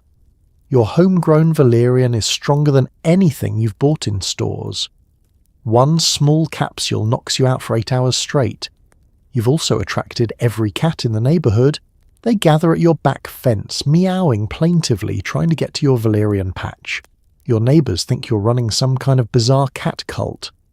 Whatever method you choose, the key is consistency and patience. Valerian isn't instant. It's cumulative, building up in your system over days and weeks, gently shifting your brain chemistry toward calm. Stick with it. Find the method that works for your lifestyle and taste tolerance, and give it time. This is ancient medicine, and ancient medicine works on ancient timelines, slowly, steadily, and with more wisdom than we usually give it credit for. For most of the 20th century, valerian was forgotten. Pharmaceuticals took over, Xanax became a household name, and herbal medicine was relegated to health food stores that smelled like incense and sold questionable crystals. But then something shifted. The opioid crisis, the benzo epidemic. People waking up to the fact that prescription medications, while effective, often came with addiction, dependency, and withdrawal that could ruin lives. Suddenly people started looking for alternatives. Enter the wellness industry, which, for all its flaws, brought herbal medicine back into the mainstream conversation. Valerian started appearing in sleepy time teas, bedtime supplements, and calming tinctures marketed to stressed-out millennials and Gen Zers who wanted anxiety relief without the pharmaceutical baggage. Social media played a role too. People shared their experiences, swapped recommendations, and suddenly valerian went from obscure folk remedy to trending wellness hack. Even celebrities started talking about it, albeit vaguely, in interviews where they mentioned natural sleep aids without naming names. But here's the interesting part. This isn't just a trendy fad.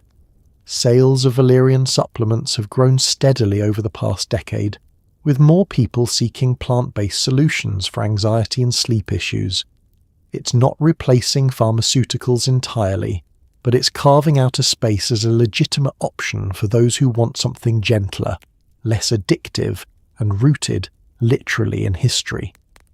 Valerian's comeback is part of a larger cultural shift toward questioning Big Pharma, prioritizing holistic health, and acknowledging that maybe, just maybe, ancient humans knew what they were doing when they relied on plants for medicine.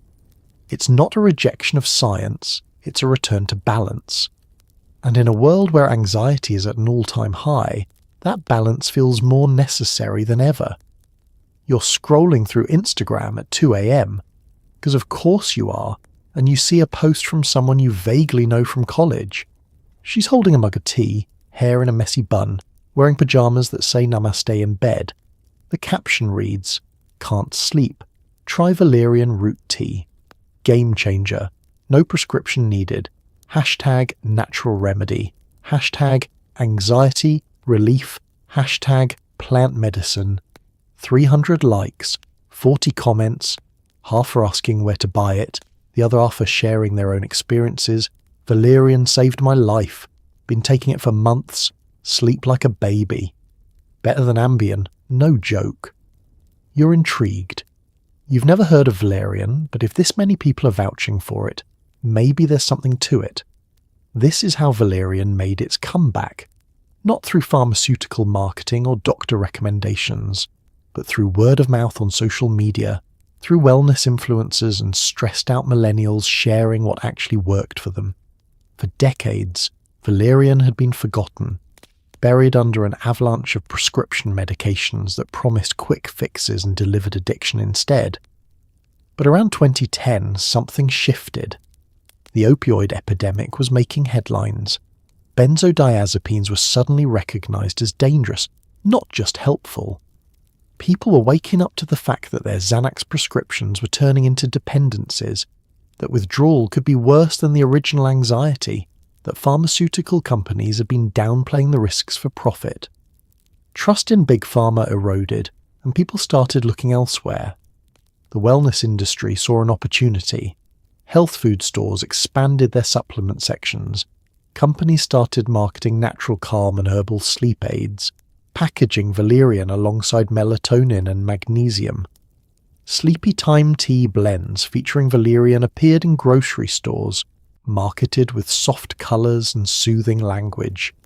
It was wellness capitalism at its finest, commodifying ancient remedies and selling them to anxious consumers desperate for relief. But here's the thing, it worked. Not the marketing necessarily, but the valerian itself. People tried it, and enough of them found relief that they told their friends, who posted about it online. Valerian went from forgotten folk remedy to trending hashtag. Instagram wellness accounts featured it. YouTubers reviewed it. TikTok herbalists made videos explaining how to use it. The algorithm did the rest. Celebrities started mentioning natural remedies in interviews, carefully, vaguely, because endorsing specific products opens legal liabilities. But savvy followers could read between the lines. When a famous actress mentioned using an herb my grandmother used for sleep, valerian sales spiked. When a musician tweeted about ancient roots and modern anxiety, people assumed he meant valerian. And unlike previous wellness trends, activated charcoal, jade eggs, celery juice, valerian actually had science backing it. It wasn't just influencer hype. It was a plant with thousands of years of documented use and modern clinical trials confirming effectiveness. That combination of traditional wisdom and scientific validation gave valerian credibility that most wellness trends lacked. The demographics were interesting too. It wasn't just aging hippies buying valerian, it was young professionals, college students, parents, teachers, healthcare workers, people who'd tried pharmaceuticals and found them lacking, or people who wanted to avoid pharmaceuticals entirely. The wellness industry marketed valerian as clean, natural, plant-based, all the buzzwords that resonated with a generation raised on organic food and environmental awareness. But the comeback wasn't without problems. The wellness industry's version of valerian was often overpriced, underdosed, and wrapped in marketing that promised more than it could deliver. Companies sold moon-charged valerian and energetically aligned tinctures at markup prices, preying on people's desperation and lack of botanical knowledge. Quality control remained inconsistent. Influencers promoted products without understanding proper dosing or contraindications. Still, beneath all the wellness industry nonsense, something real was happening. People were rediscovering that plants can be medicine, that ancient remedies weren't just superstition, that maybe we'd thrown the baby out with the bathwater when we abandoned traditional medicine entirely in favour of pharmaceuticals. Valerian's comeback is a reminder that cultural memory is long. Plants don't go extinct just because we forget about them for a few decades. They wait in the soil, growing wild, ready for the moment when humans remember what they're for. And in 2025, we're finally remembering. Valerian wasn't alone. Throughout history, humans have turned to plants for anxiety relief, sleep support, and general mental health maintenance. Let's talk about the others. Passion flower, used by Native Americans and later adopted by European settlers, has been shown to reduce anxiety as effectively as some prescription medications. Lemon balm, a member of the mint family, has been used since medieval times to calm nerves and improve sleep. Ashwagandha, an adaptogen from Ayurvedic medicine, helps the body manage stress by regulating cortisol levels. Kava, a root from the South Pacific, is so effective at reducing anxiety that it's been studied as a potential alternative to benzodiazepines, though it comes with liver toxicity concerns. Chamomile, the bedtime tea staple, contains apigenin, a compound that binds to GABA receptors just like valerian. And then there's skullcap, hops, and California poppy, all of which have traditional use as nervines, herbs that calm the nervous system. These plants worked. People used them for centuries, passed down recipes, documented their effects, and relied on them when modern medicine didn't exist. But most of them have been sidelined, dismissed as folk remedies or pseudoscience, while pharmaceuticals dominated the market. The irony? Many pharmaceuticals were originally derived from plants. Aspirin came from willow bark, morphine came from poppies, digoxin, a heart medication, came from foxglove. The difference is that drug companies isolated the active compounds, synthesized them in labs, and patented them. They turned plants into products, but the original plants are still out there, still growing, still effective. And as more people wake up to the limitations and dangers of over-reliance on pharmaceuticals, these forgotten plants are making a comeback. Valerian is leading the charge, but it's not alone. You're reading an old herbal from the 1800s, the kind of book your great-great-grandmother might have consulted when someone in the family fell ill. The pages are yellowed and brittle, but the handwriting is clear. There's a section titled Nerviness, for disorders of the nerves and mind. The list is long, Valerian of course, but also passion flower, lemon balm, skullcap, hops, chamomile, lavender, California poppy, wood betony, blue vervain. Each entry includes preparation methods, dosages, and notes on effectiveness. Passion flower, excellent for those who cannot quiet their thoughts. Brewer's tea or tincture, especially suited to anxious children and those recovering from illness.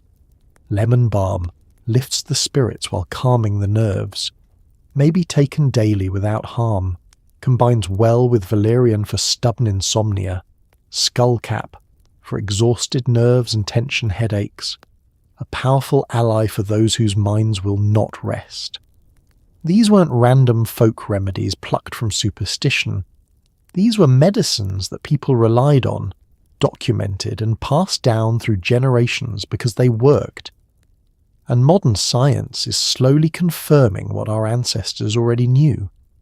Passion flower has been studied extensively.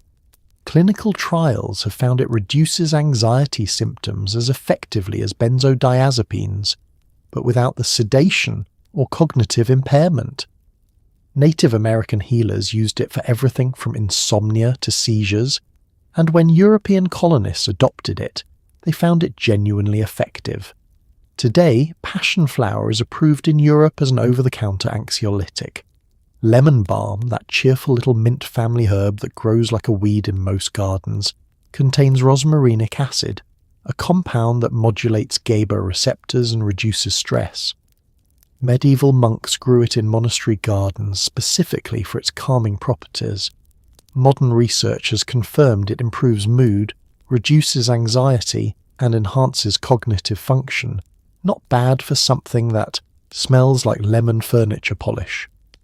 Ashwagandha, used in Ayurvedic medicine for over 3,000 years, is finally getting Western scientific attention. Studies show it reduces cortisol levels, the stress hormone, by up to 30% in chronically stressed individuals. It's an adaptogen, meaning it helps your body adapt to stress rather than just masking symptoms. Ancient Indian physicians weren't guessing when they prescribed it for mental exhaustion and nervous debility. Kava deserves special mention because it's both incredibly effective and moderately controversial. Pacific Islander cultures have used kava for centuries in ceremonial contexts and as a social relaxant. It produces a unique effect: deep relaxation and anxiety relief without cognitive impairment or sedation. You feel calm but alert, social but not intoxicated. Studies have confirmed it works on GABA receptors, similar to valerian and benzodiazepines. The problem?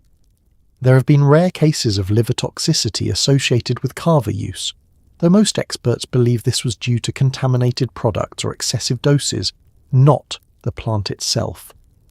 Still, the liver concerns have limited kava's acceptance in Western medicine. Chamomile is so ubiquitous that people forget it's actually medicine. That bedtime tea you drink isn't just placebo, it contains apigenin, a flavonoid that binds to the same brain receptors as anti-anxiety medications. Clinical trials have shown chamomile extract reduces anxiety symptoms significantly, especially in people with generalized anxiety disorder. Ancient Egyptians dedicated chamomile to their gods. Ancient Romans used it to calm nerves before battle. Everywhere humans went, chamomile followed because it worked. Hops, yes, the same plant used to brew beer, is a powerful sedative. Medieval Europeans used hop-stuffed pillows to treat insomnia. The smell alone is calming, but ingesting hops as tea or tincture produces genuine sedation. Some studies suggest hops are even more sedating than valerian, which is why they're often combined in sleep formulas. All these plants share something in common. They were used for centuries, documented across multiple cultures, and are now being validated by modern science. They weren't forgotten because they didn't work. They were forgotten because pharmaceutical companies couldn't patent them. But plants don't need patents to be effective. They've been waiting in gardens, forests, and fields, ready for the moment when we'd remember that medicine doesn't have to come from a lab. Sometimes it just comes from the ground. Let's pump the brakes for a second and talk about the problem with valerian's resurgence. The wellness industry is a mess. For every legitimate, high-quality valerian supplement on the market, there are 10 that are overpriced, underdosed, or outright fraudulent. Some supplements contain barely any valerianic acid. Some are contaminated with heavy metals, pesticides, or fillers. And some are just straight-up fake, capsules filled with rice powder or ground up who knows what. Because herbal supplements in the United States are classified as food, not medicine, they're not subject to the same rigorous testing as prescription drugs. Companies can slap valerian root on a label without proving the product actually contains valerian, let alone at an effective dose. Consumer advocacy groups have tested hundreds of supplements and found that up to 40% didn't contain what they claimed. That's a problem. Then there's the marketing. Wellness influencers peddle valerian like it's a miracle cure for everything from anxiety to cancer, which it absolutely is not. They'll sell you a $30 bottle of organic, ethically harvested, moon-charged valerian that's no more effective than the $5 version from the drugstore. The wellness industry thrives on fear, insecurity, and distrust of conventional medicine. And while some of that distrust is justified, the solution isn't to blindly trust wellness brands either. The key is to be a smart consumer. Look for third-party testing. Check for certifications, read reviews, and be skeptical of anything that sounds too good to be true. Valerian works, but it's not magic. And if someone's trying to sell it to you as magic, they're probably also trying to sell you a bridge. You're at a trendy wellness boutique in a gentrified neighborhood, the kind of place where everything is white and minimalist and costs 3 times what it should. A saleswoman approaches, smiling brightly. She's wearing athleisure and radiating the kind of aggressive positivity that makes you instinctively uncomfortable. Looking for something specific, she asks. You mention you're interested in valerian for sleep. Her eyes light up. Oh, you have to try our Sacred Moon Valerian elixir, she says, pulling a small amber bottle from a shelf. The label features watercolour moons, stars and flowing script. It's wildcrafted by indigenous herbalists during the new moon, blessed with crystal energy and infused with intentional vibrations. The price tag reads $45 for 1 ounce. You blink. Does it work better than regular valerian? She looks at you like you've just asked if oxygen is important. It's not about better, she says gently, condescendingly. It's about alignment. This valerian is energetically elevated. You're not just buying medicine, you're buying a healing experience. This is the wellness industry's version of valerian, and it's everywhere. Overpriced, over-marketed, and wrapped in so much spiritual language that the actual plant gets lost. The problem isn't that Sacred Moon Valerian doesn't contain valerian. It might. The problem is that you're paying for marketing, packaging and woo, not for better medicine.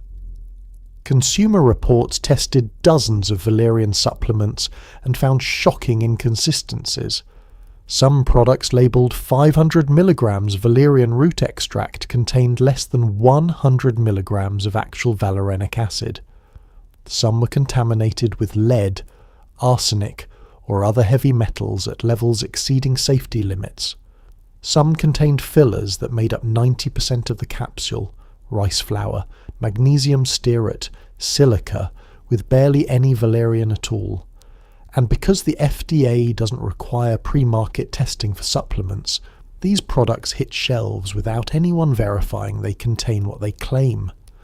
Then there's the influencer problem. Instagram wellness accounts with hundreds of thousands of followers promote Valerian products they're paid to endorse without disclosing they're sponsored or understanding how Valerian actually works. They make claims that aren't backed by science. Valerian cured my depression. Valerian detoxes your liver. Valerian balances your chakras. None of this is true, but their followers believe it because these influencers have built trust, or at least the appearance of it. The wellness industry has taken a legitimate ancient remedy and turned it into a commodity, stripping away the traditional knowledge and scientific understanding in favour of aesthetic packaging and vague promises of natural healing. They've made Valerian expensive and inaccessible to the people who need it most, while selling diluted, ineffective versions to people who can afford to waste money on pretty bottles. And here's the really frustrating part. This undermines Valerian's credibility. When someone buys an overpriced underdose supplement that doesn't work, they don't blame the company, they blame Valerian. I tried Valerian and it didn't do anything, they say, not realizing they were sold a placebo with a plant's name on it. The solution isn't to avoid Valerian, it's to be a skeptical, informed consumer. Look for brands that provide third-party testing certificates. Check for certifications from organisations like USP or NSF, which verify contents and purity. Read actual reviews from people who understand dosing, not just influencers promoting their favourite vibe. Compare prices. If one brand costs 10 times more than another for the same dosage, ask why. Usually you're paying for marketing, not quality. Valerian works. It's effective, safe, and backed by both traditional use and modern science. But the wellness industry is doing its best to turn it into overpriced snake oil, and it's up to you to see through the bullshit. Don't pay for moon blessings and crystal energy. Pay for actual Valerian, properly tested and honestly labelled. Your ancestors wouldn't have tolerated this nonsense, and neither should you. Here's the good news. You're not going to overdose on Valerian. There are no documented cases of fatal Valerian poisoning. You'd have to consume an absurd amount, like pounds of it, to cause serious harm. But that doesn't mean you should go wild. Taking too much Valerian can cause grogginess, dizziness, headaches, and stomach upset. Some people report feeling fuzzy or mentally sluggish the next day, especially if they took a high. Dose late at night. There's also the risk of interactions. If you're taking other sedatives or CNS depressants, adding too much Valerian on top can amplify the effects, leading to excessive drowsiness or impaired coordination. And while Valerian isn't physically addictive, some people develop a psychological dependence, convincing themselves they can't sleep without it. The recommended dose is 300 to 600 milligrams of standardized extract. Anything above that should be discussed with a healthcare provider. And if you're experimenting with Valerian, start low and go slow. Don't assume that more equals better. It doesn't. You're tired of the 300 milligram dose not quite cutting it, so you decide to experiment. If one capsule helps a little, 2 capsules should help more, right? That's how medicine works, right? You take 4 capsules, a total of 1200 milligrams, and settle into bed, confident that tonight, finally, you'll sleep like the dead. You do sleep. Hard. So hard that when your alarm goes off in the morning you don't hear it. Your partner has to shake you awake, and even then, you're groggy, disoriented, moving through thick mental fog. Your thoughts are slow, your coordination is off, you drop your toothbrush twice. At work, you can't focus. Your co-workers ask if you're okay. You feel like you're operating at half speed, brain wrapped in cotton. This is what happens when you take too much Valerian. It's not dangerous exactly, you're not going to stop breathing or go into a coma, but it's deeply unpleasant. Valerian has a ceiling effect, meaning there's a point beyond which taking more doesn't increase effectiveness. It just increases side effects. For most people, that ceiling is around 600 to 900 milligrams. Go beyond that, and you're not sleeping better, you're just more sedated, and there's a difference. The grogginess can last all day. Unlike pharmaceutical sedatives, which metabolize on predictable timelines, Valerian's compounds linger in your system, especially if your liver processes them slowly. You're not impaired enough to be non-functional, but you're definitely not at full capacity. Your reaction times are slower. Your thinking is fuzzier. You feel like you're watching yourself from slightly outside your body. Some people also experience mild cognitive effects, difficulty concentrating, short-term memory issues, that frustrating sensation of forgetting what you were saying mid-sentence. It's temporary, usually clearing within 24 hours, but it's annoying and can interfere with work or driving. Then there's the interaction risk. Let's say you took too much Valerian, and then later that day, you have a few glasses of wine with dinner.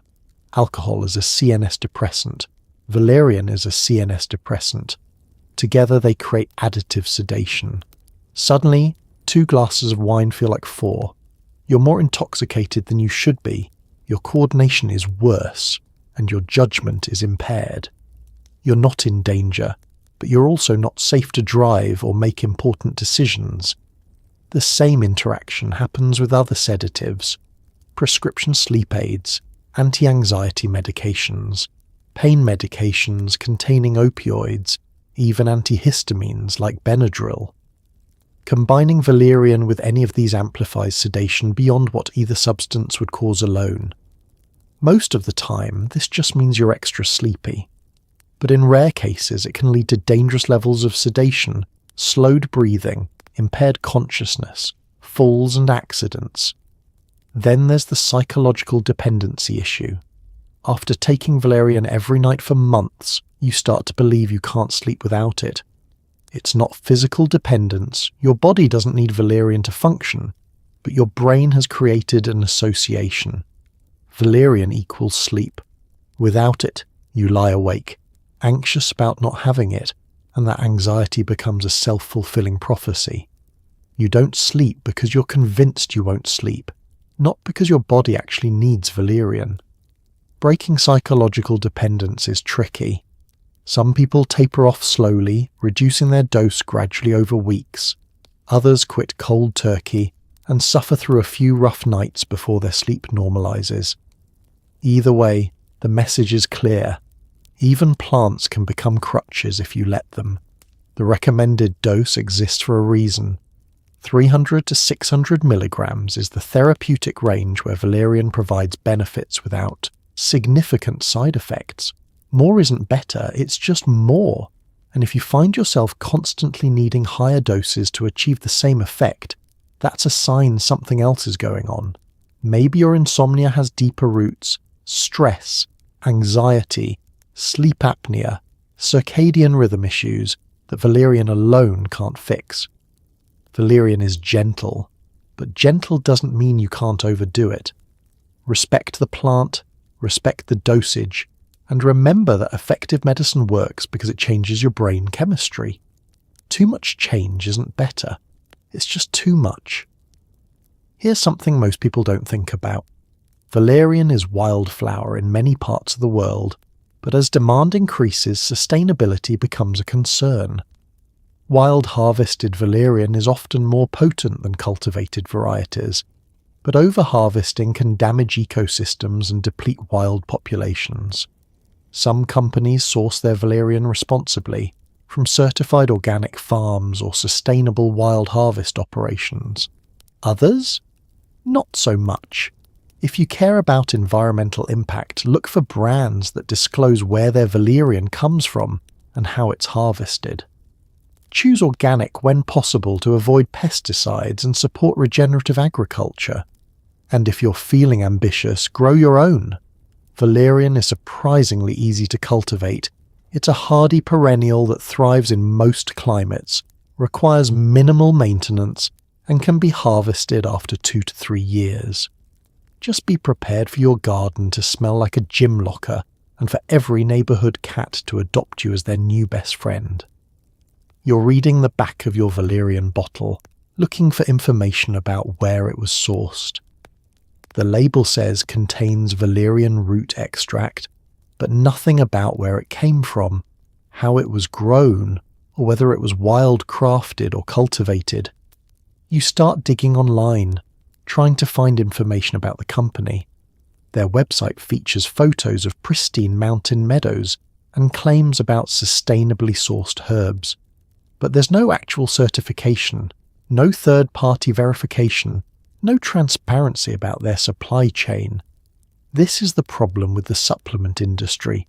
Most companies don't tell you where their ingredients come from, and most consumers don't ask. But valerian, like all medicinal plants, doesn't appear magically in capsules. It has to be grown or harvested somewhere, and how that happens matters. Wild valerian grows throughout Europe, Asia, and parts of North America. It thrives in meadows, along stream banks, and in disturbed soils. In some regions it's so common it's considered a weed, but in other areas, especially in Europe where demand is highest, wild valerian populations have been decimated by over-harvesting. People dig up the roots faster than the plants can regenerate, leaving barren patches where valerian once flourished. Wild harvested valerian is generally more potent than cultivated varieties, because wild plants grow in their native habitats, exposed to natural stresses that increase their production of active compounds. A root harvested from an alpine meadow in Switzerland will likely contain more valerianic acid than one grown in a commercial field in China. But the potency comes at a cost. If wildcrafters strip an area of all its valerian without leaving enough plants to reseed, that population may never recover. Some companies practice ethical wildcrafting, following guidelines that protect plant populations. They harvest only a portion of the roots in any given area, leaving the rest to regenerate. They rotate harvest sites, giving areas time to recover between collections. They harvest during appropriate seasons when the plants are dormant and root concentrations are highest. But these practices are voluntary. There's no legal requirement for sustainable wildcrafting, and most companies don't bother. Cultivated valerian is the more sustainable option, but it has its own problems. Large-scale commercial farms grow valerian as a monocrop, using pesticides and chemical fertilizers that degrade soil health and contaminate groundwater. These farms prioritize yield over potency, growing varieties that produce large roots quickly, but contain lower concentrations of active compounds.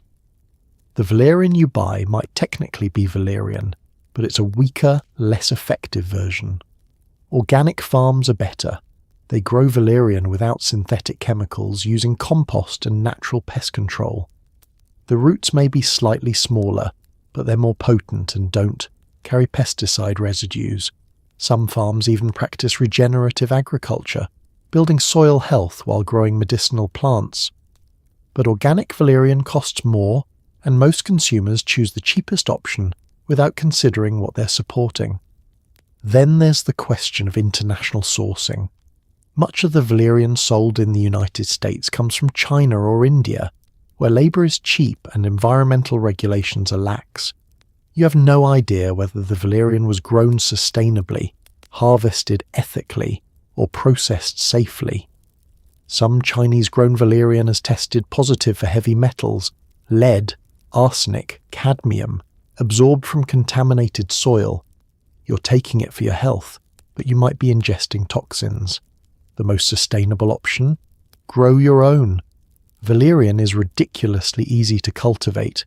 It's a perennial that comes back year after year, requires minimal water, tolerates poor soil, and laughs at pests. You plant it once, and 3 years later, you have enough roots to supply yourself and your friends. The catch is that valerian takes patience. You can't harvest the roots until the plant is at least 2 years old, ideally 3. Before that, the roots are too small and underdeveloped, but once established, valerian is nearly indestructible. It grows tall, 4 to 6 feet, with clusters of small white or pink flowers that smell faintly sweet. The roots, when harvested in fall, are thick, gnarled, and intensely aromatic. You dig up a plant, wash the roots, slice them, and dry them in your oven on the lowest setting or in a dehydrator. The smell fills your house, earthy, pungent, unmistakable. Your family complains, your neighbours ask questions, but you now have a year's supply of valerian that you grew yourself, harvested ethically, and know is pure. The cats are another issue. Once your valerian plants mature, every cat within a 3-block radius will know. They'll gather at your fence, meowing, trying to dig under or climb over. Some will succeed. You'll find them rolling ecstatically in your valerian patch, purring so loudly you can hear them from inside. You become known as the crazy cat person, even though you don't own any cats. They've adopted you. But sustainability isn't just about environmental impact. It's also about preserving traditional knowledge. Valerian has been used for thousands of years by countless cultures. When we treat it as just another commodity, something to be mass-produced and consumed thoughtlessly, we lose that connection. We forget that plants are living beings, that medicine comes from the earth, that our ancestors had relationships with these plants based on respect and reciprocity. Buying sustainable, ethically sourced valerian is a small act, but it's an act that says, this matters, the plant matters, the land matters, the knowledge matters, and if you're willing to grow your own, to get your hands dirty and wait 3 years for a harvest, you're participating in something ancient and profound. You're not just consuming medicine, you're cultivating it, continuing a tradition that stretches back millennia. And that connection, that relationship with the plant, might be just as healing as the root itself. After thousands of years of use, dozens of clinical studies and countless anecdotal reports, here's the honest answer. Yes, valerian works for some people. It's not a miracle cure. It's not going to replace therapy or prescription medication for severe anxiety disorders. But for mild to moderate anxiety, stress-related insomnia, and general nervous tension, valerian is a legitimate science-backed option with a safety profile that beats most pharmaceuticals. It works best when taken consistently at the right dose from a high-quality source. It's not instant, it's not dramatic, and it won't make you feel drugged. It just makes it easier to relax, easier to sleep, and easier to cope with the everyday stresses of modern life. If you've tried everything else and you're desperate, valerian is worth a shot. If you're looking for a natural alternative to Xanax, valerian is a reasonable starting point. And if you're just curious about what your ancestors used to calm their nerves while living through literal plagues, wars, and medieval nonsense, then yes, this is it. A root that smells like Satan's socks but works like a gentle, plant-based miracle. Welcome to valerian. You've been taking valerian for 3 weeks now. Not obsessively, not religiously, just consistently 300 milligrams about an hour before bed. And you've noticed something subtle, something you didn't expect. You're sleeping better. Not perfect sleep, not the kind of deep, dreamless unconsciousness you fantasize about, but better. You're falling asleep within 20 minutes instead of lying awake for 2 hours. You're waking up less during the night. And when morning comes, you feel rested, not groggy, not foggy, just normal. The anxiety hasn't disappeared. You're still stressed about work, still worried about money, still occasionally spiral into catastrophic thinking at 2 a.m. But the volume has turned down. The thoughts are still there, but they're quieter, less urgent, easier to dismiss. You can take a deep breath and actually feel your chest relax instead of staying tight and constricted. This is what Valerian does. It doesn't fix your life. It doesn't erase your problems or magically resolve the sources of your stress. What it does is give you just enough breathing room to cope, just enough calm to function, just enough relief to remember that anxiety isn't your permanent state. It's a temporary condition that can be managed. Some of your friends tried Valerian on your recommendation. One reported amazing results, sleeping through the night for the first time in years, waking up refreshed, feeling like a new person. Another felt nothing, took it for a month and decided it was placebo garbage. A third had vivid, disturbing dreams and stopped after a week. This is the reality of plant medicine. It works differently for different people because our bodies, our brain chemistry, our genetics, our lifestyles are all different. The scientific studies show the same pattern. On average, Valerian improves sleep quality and reduces anxiety significantly compared to placebo. But on average means some people experience dramatic improvement while others experience none. There's no way to predict which camp you'll fall into until you try it. What we do know is this: Valerian has been used for over 2,000 years across dozens of cultures. That's not coincidence. That's not mass delusion. That's evidence of effectiveness, passed down through generations because it genuinely helped people survive brutal lives. Ancient Greeks didn't keep prescribing something that didn't work. Medieval monks didn't cultivate something useless in their gardens. Victorian doctors didn't recommend it in medical journals out of boredom. Modern science confirms what traditional knowledge already established. Valerian contains compounds that interact with GABA receptors in your brain, the same receptors targeted by pharmaceutical anti-anxiety medications. It's not placebo, it's biochemistry. The question isn't whether Valerian works, it's whether it works for you specifically, in your body, with your unique neurochemistry. And here's the beautiful part. The only way to find out is to try it. Because unlike prescription medications that require doctor appointments, insurance battles, and potential side effects that can ruin your life, Valerian is accessible, affordable, and safe for most people. The risk is minimal, the potential benefit is significant, and if it doesn't work, you're out maybe $10 and a few weeks of experimentation. So does Valerian actually work? Yes, with caveats. It works for many people, but not everyone. It works for mild to moderate symptoms, but not severe psychiatric conditions. It works when taken consistently from quality sources, but not from random gas station supplements. It works as part of a holistic approach that includes sleep hygiene, stress management, and lifestyle changes, but not as a magic bullet that compensates for terrible habits. Valerian is what it's always been, a plant that gently, gradually, persistently calms the nervous system without sedating the mind. It's not sexy. It's not exciting. It's not going to make you feel high or euphoric or transformed. It's just going to make things a little easier, a little quieter, a little more manageable. And sometimes that's exactly what you need. Your ancestors survived plagues, wars, famines, and brutal lives with nothing but plants and prayer. Valerian was one of those plants. It helped them endure. It can help you too. Not because it's magic, but because it's medicine. Real, effective, evidence-based medicine that happens to grow in the ground instead of a lab. And in a world where anxiety is epidemic and pharmaceutical, solutions often create more problems than they solve. That's worth something. That's worth a lot. If you're going to try Valerian, Don't grab the first bottle you see at the gas station. Quality matters.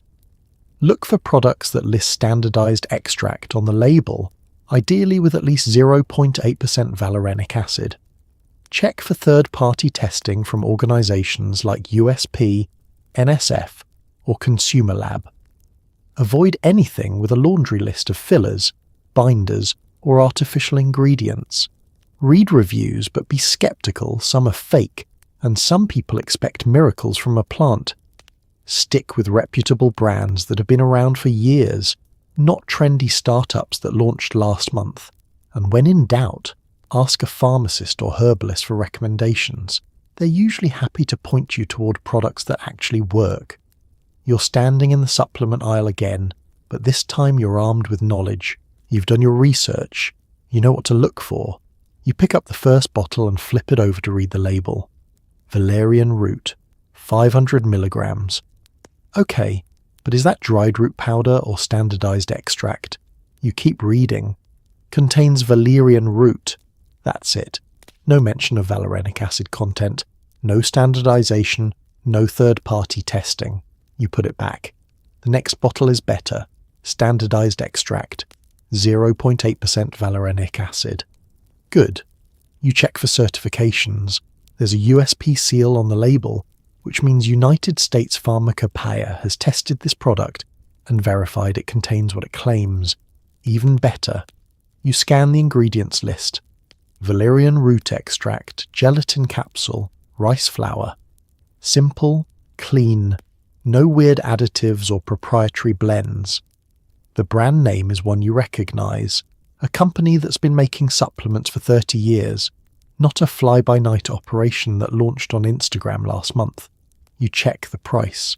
$15 for 60 capsules, a 2-month supply. Reasonable, not suspiciously cheap, not absurdly expensive. You pull out your phone and search for reviews. 4.5 stars on multiple platforms.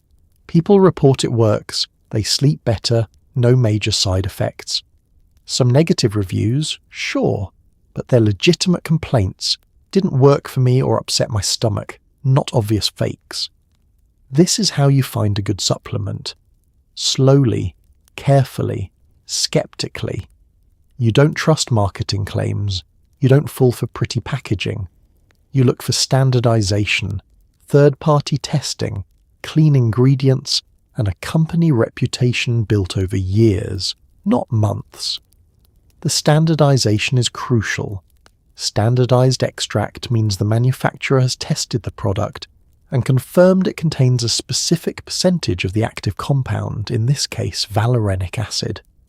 Without standardization, you have no idea what you're getting. The capsule might contain 5 milligrams of valerianic acid or 50. There's no way to know, and consistency becomes impossible. Third-party testing matters just as much.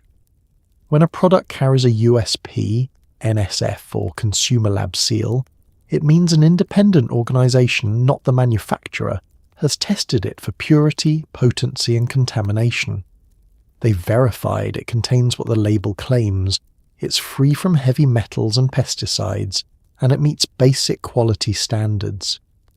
Without third-party testing, you're trusting the manufacturer to police themselves, and history shows that doesn't work. The ingredients list tells you a lot.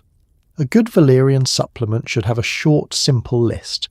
Valerian extract, capsule material, maybe a small amount of rice flour or cellulose as a binder. If the list includes 20 ingredients, most of which you can't pronounce, that's a red flag. If it says proprietary blend, run.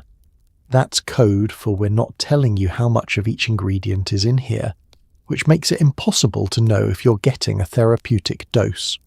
Brand reputation matters too. Companies that have been making supplements for decades have more to lose if they put out garbage products. They've built customer loyalty, and they know scandals destroy businesses.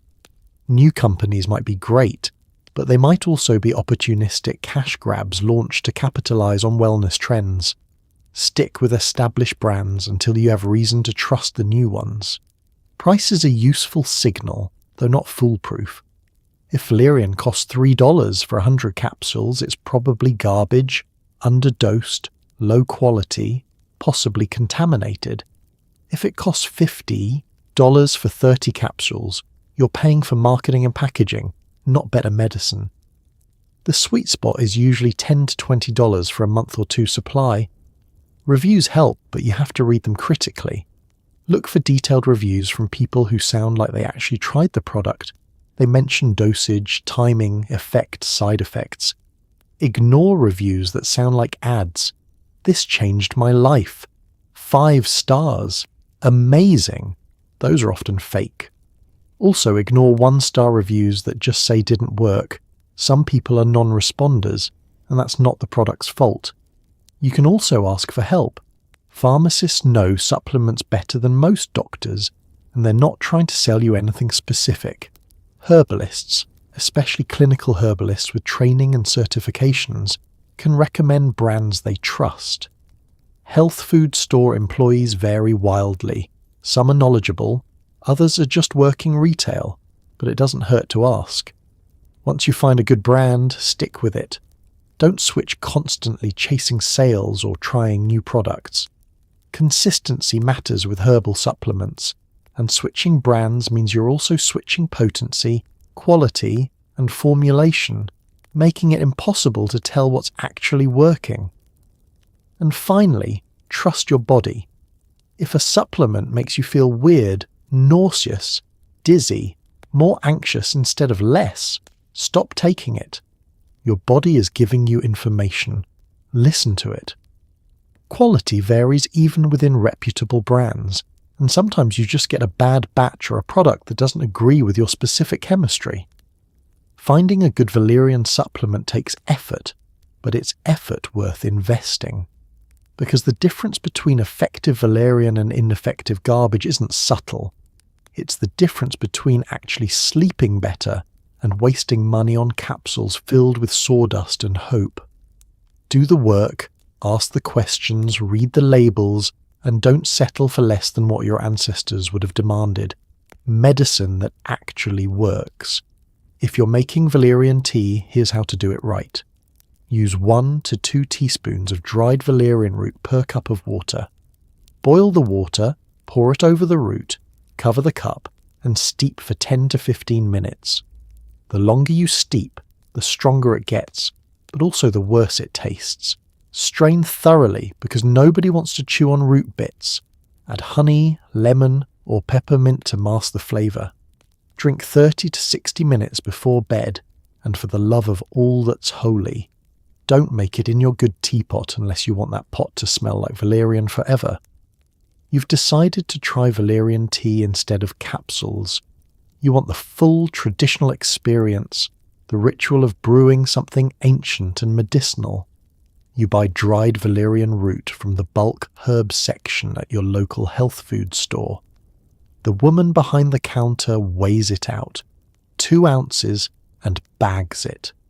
The smell hits you immediately through the paper. You carry it home like you're transporting a biohazard. That evening you measure out 2 teaspoons of the gnarled, dried root and drop them into a mug.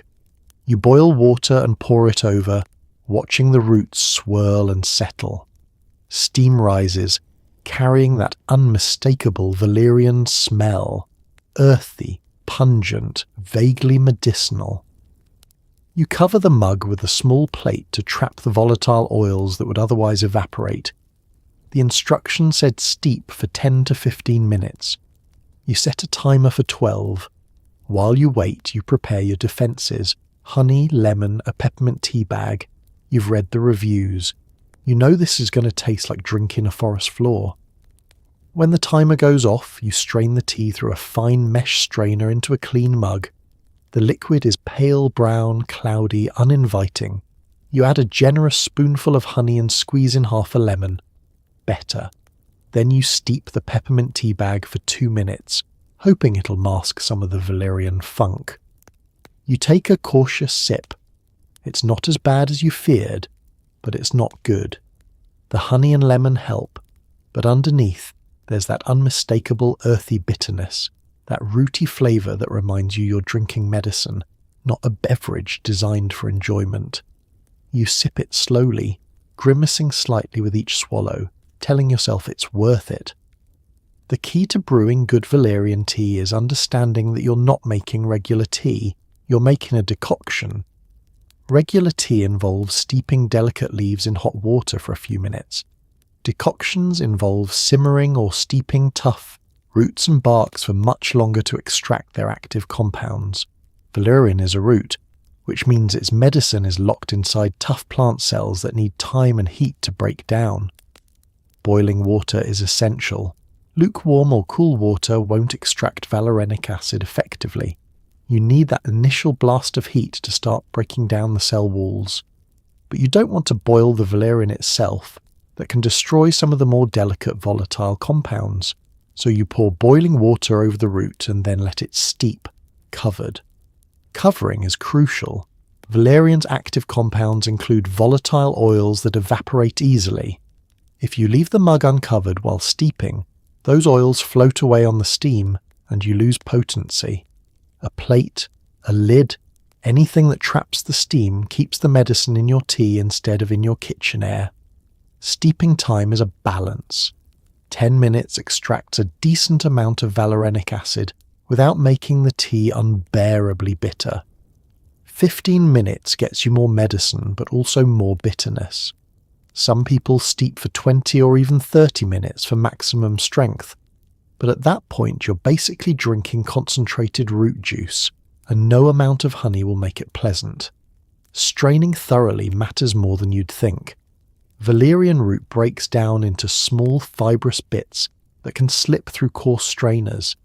If you end up with root fragments in your tea, you'll be chewing and spitting them out all night, which ruins the relaxing bedtime vibe. Use a fine mesh strainer or even cheesecloth if you have it. The flavour is always going to be challenging. Honey helps by adding sweetness that contrasts with the bitterness. Lemon helps by adding brightness and acidity. Peppermint helps by overwhelming your taste buds with menthol so you taste less Valerian. Some people add cinnamon, ginger or vanilla. Others just accept that medicine tastes like medicine and drink it fast. The advantage of tea over capsules is absorption. When you drink tea, the active compounds enter your bloodstream through the mucous membranes in your mouth and stomach lining, bypassing some of the digestive process. This means faster effects. You might feel calm within 20 to 30 minutes instead of 45 to 60. The disadvantage is consistency. Every batch of tea is slightly different depending on how long you steeped it, how much root you used, how fresh the root is, and how hot your water was. Capsules provide consistent dosing. Tea provides variability, which some people see as a feature and others as a bug. There's also the ritual aspect. Making tea forces you to slow down, to participate in your own care. You're not just swallowing a pill, you're measuring, brewing, waiting, preparing. There's something meditative about the process, something that contributes to the calming effect independent of the valerian itself. Ancient peoples knew this. They understood that healing isn't just biochemical, it's also psychological, ritual, intentional. So if you're brewing Valerian tea, do it right. Don't rush. Use boiling water, cover the cup, steep long enough to extract the medicine, strain thoroughly, add honey and lemon, and drink it slowly, 30 to 60 minutes before bed. Accept that it won't taste great. Appreciate that you're continuing a tradition thousands of years old. And maybe, just maybe, thank the plant for its medicine, because your ancestors certainly did. So tonight, as you lie in your clean bed with your temperature-controlled room and your white noise machine humming softly in the background, maybe take a second to appreciate something your ancestors would have considered pure luxury. The ability to treat your anxiety without dying in the process. Because for thousands of years, humans didn't have Xanax. They didn't have therapists on speed dial or meditation apps with soothing British accents. They had plants, prayers, and an astonishing amount of trial and error that occasionally involved death. Valerian root survived all of it. It survived the ancient Greeks, who were simultaneously inventing democracy and having nervous breakdowns. It survived medieval monks who were convinced most human suffering was divine punishment, but still knew a good sleep aid when they saw one. It survived Victorian doctors who thought women's emotions were caused by wandering uteruses, but somehow still managed to prescribe something that actually worked. And it survived the 20th century pharmaceutical takeover, when every plant remedy was dismissed as superstition and replaced with patented molecules that turned out to have side effects worse than the original problems. Through all of that, Valerian just kept growing, in ditches and meadows and monastery gardens, waiting, being used by people who were desperate enough to try a root that smelled like Satan's gym bag and tasted like someone boiled a forest floor. And those people, your ancestors, kept using it because it worked. Not perfectly, not for everyone, but enough. Enough to pass the knowledge down through generations. Enough to document it in medical texts. Enough to cultivate it deliberately in gardens. Enough to trade it, sell it, and eventually turn it into the capsules and tinctures we have today. The story of Valerian is really the story of human resilience. It's about people who looked at their circumstances, plagues, wars, famines, chronic stress, brutal working conditions, social oppression, and said, "Okay, but I still need to sleep tonight." They didn't have the luxury of waiting for pharmaceutical research or clinical trials. They had plants, their own bodies as test subjects, and a willingness to experiment with whatever grew nearby. And they got it right. Remarkably, improbably right. They found a plant that interacts with GABA receptors, that calms the nervous system without sedating the mind, that works gently enough to use daily but effectively enough to notice. They figured out dosing through trial and error. They documented contraindications by watching what happened when pregnant women or sick people took it. They developed preparation methods, teas, tinctures, oils that maximized effectiveness, all without understanding a single thing about neurochemistry or receptor binding or pharmacokinetics. That's not luck. That's intelligence, that's observation and experimentation and the accumulation of knowledge over centuries. That's science, just without the white coats and peer review. And it worked well enough that modern science, when it finally bothered to study Valerian, mostly just confirmed what traditional medicine already knew. So yes, Valerian smells terrible. Yes, it doesn't work for everyone. Yes, the supplement industry has turned it into overpriced wellness garbage that undermines its credibility. But underneath all of that, there's still a plant that has helped millions of people across thousands of years manage their anxiety and sleep better. A plant that asks nothing from you except a little patience and tolerance for weird smells. A plant that won't addict you, won't fog your brain, won't require a prescription or a doctor's approval. And maybe that's exactly what we need right now. Not a pharmaceutical miracle that promises instant relief but delivers dependence. Not a wellness trend that demands expensive rituals and crystal energy. Just a plant. An old, unglamorous, foul-smelling plant that works slowly and gently and has been waiting in the ground for us to remember it exists. Your ancestors survived brutal lives with nothing but plants and stubbornness. They lived through things that would break most of us. Diseases we've eradicated, violence we've mostly outlawed, poverty we can't imagine, and they did it without therapy, without medications, without any of the support systems we take for granted. They had valerian and chamomile and each other, and somehow that was enough to keep going. You have more resources than they ever dreamed of. You have modern medicine, indoor plumbing, reliable food supplies, and the option to seek professional help when you need it. But you also have their knowledge, their plants, their remedies. You don't have to choose between ancient wisdom and modern science. You can have both. You can take valerian and also go to therapy. You can use plants and also respect pharmaceuticals when they're necessary.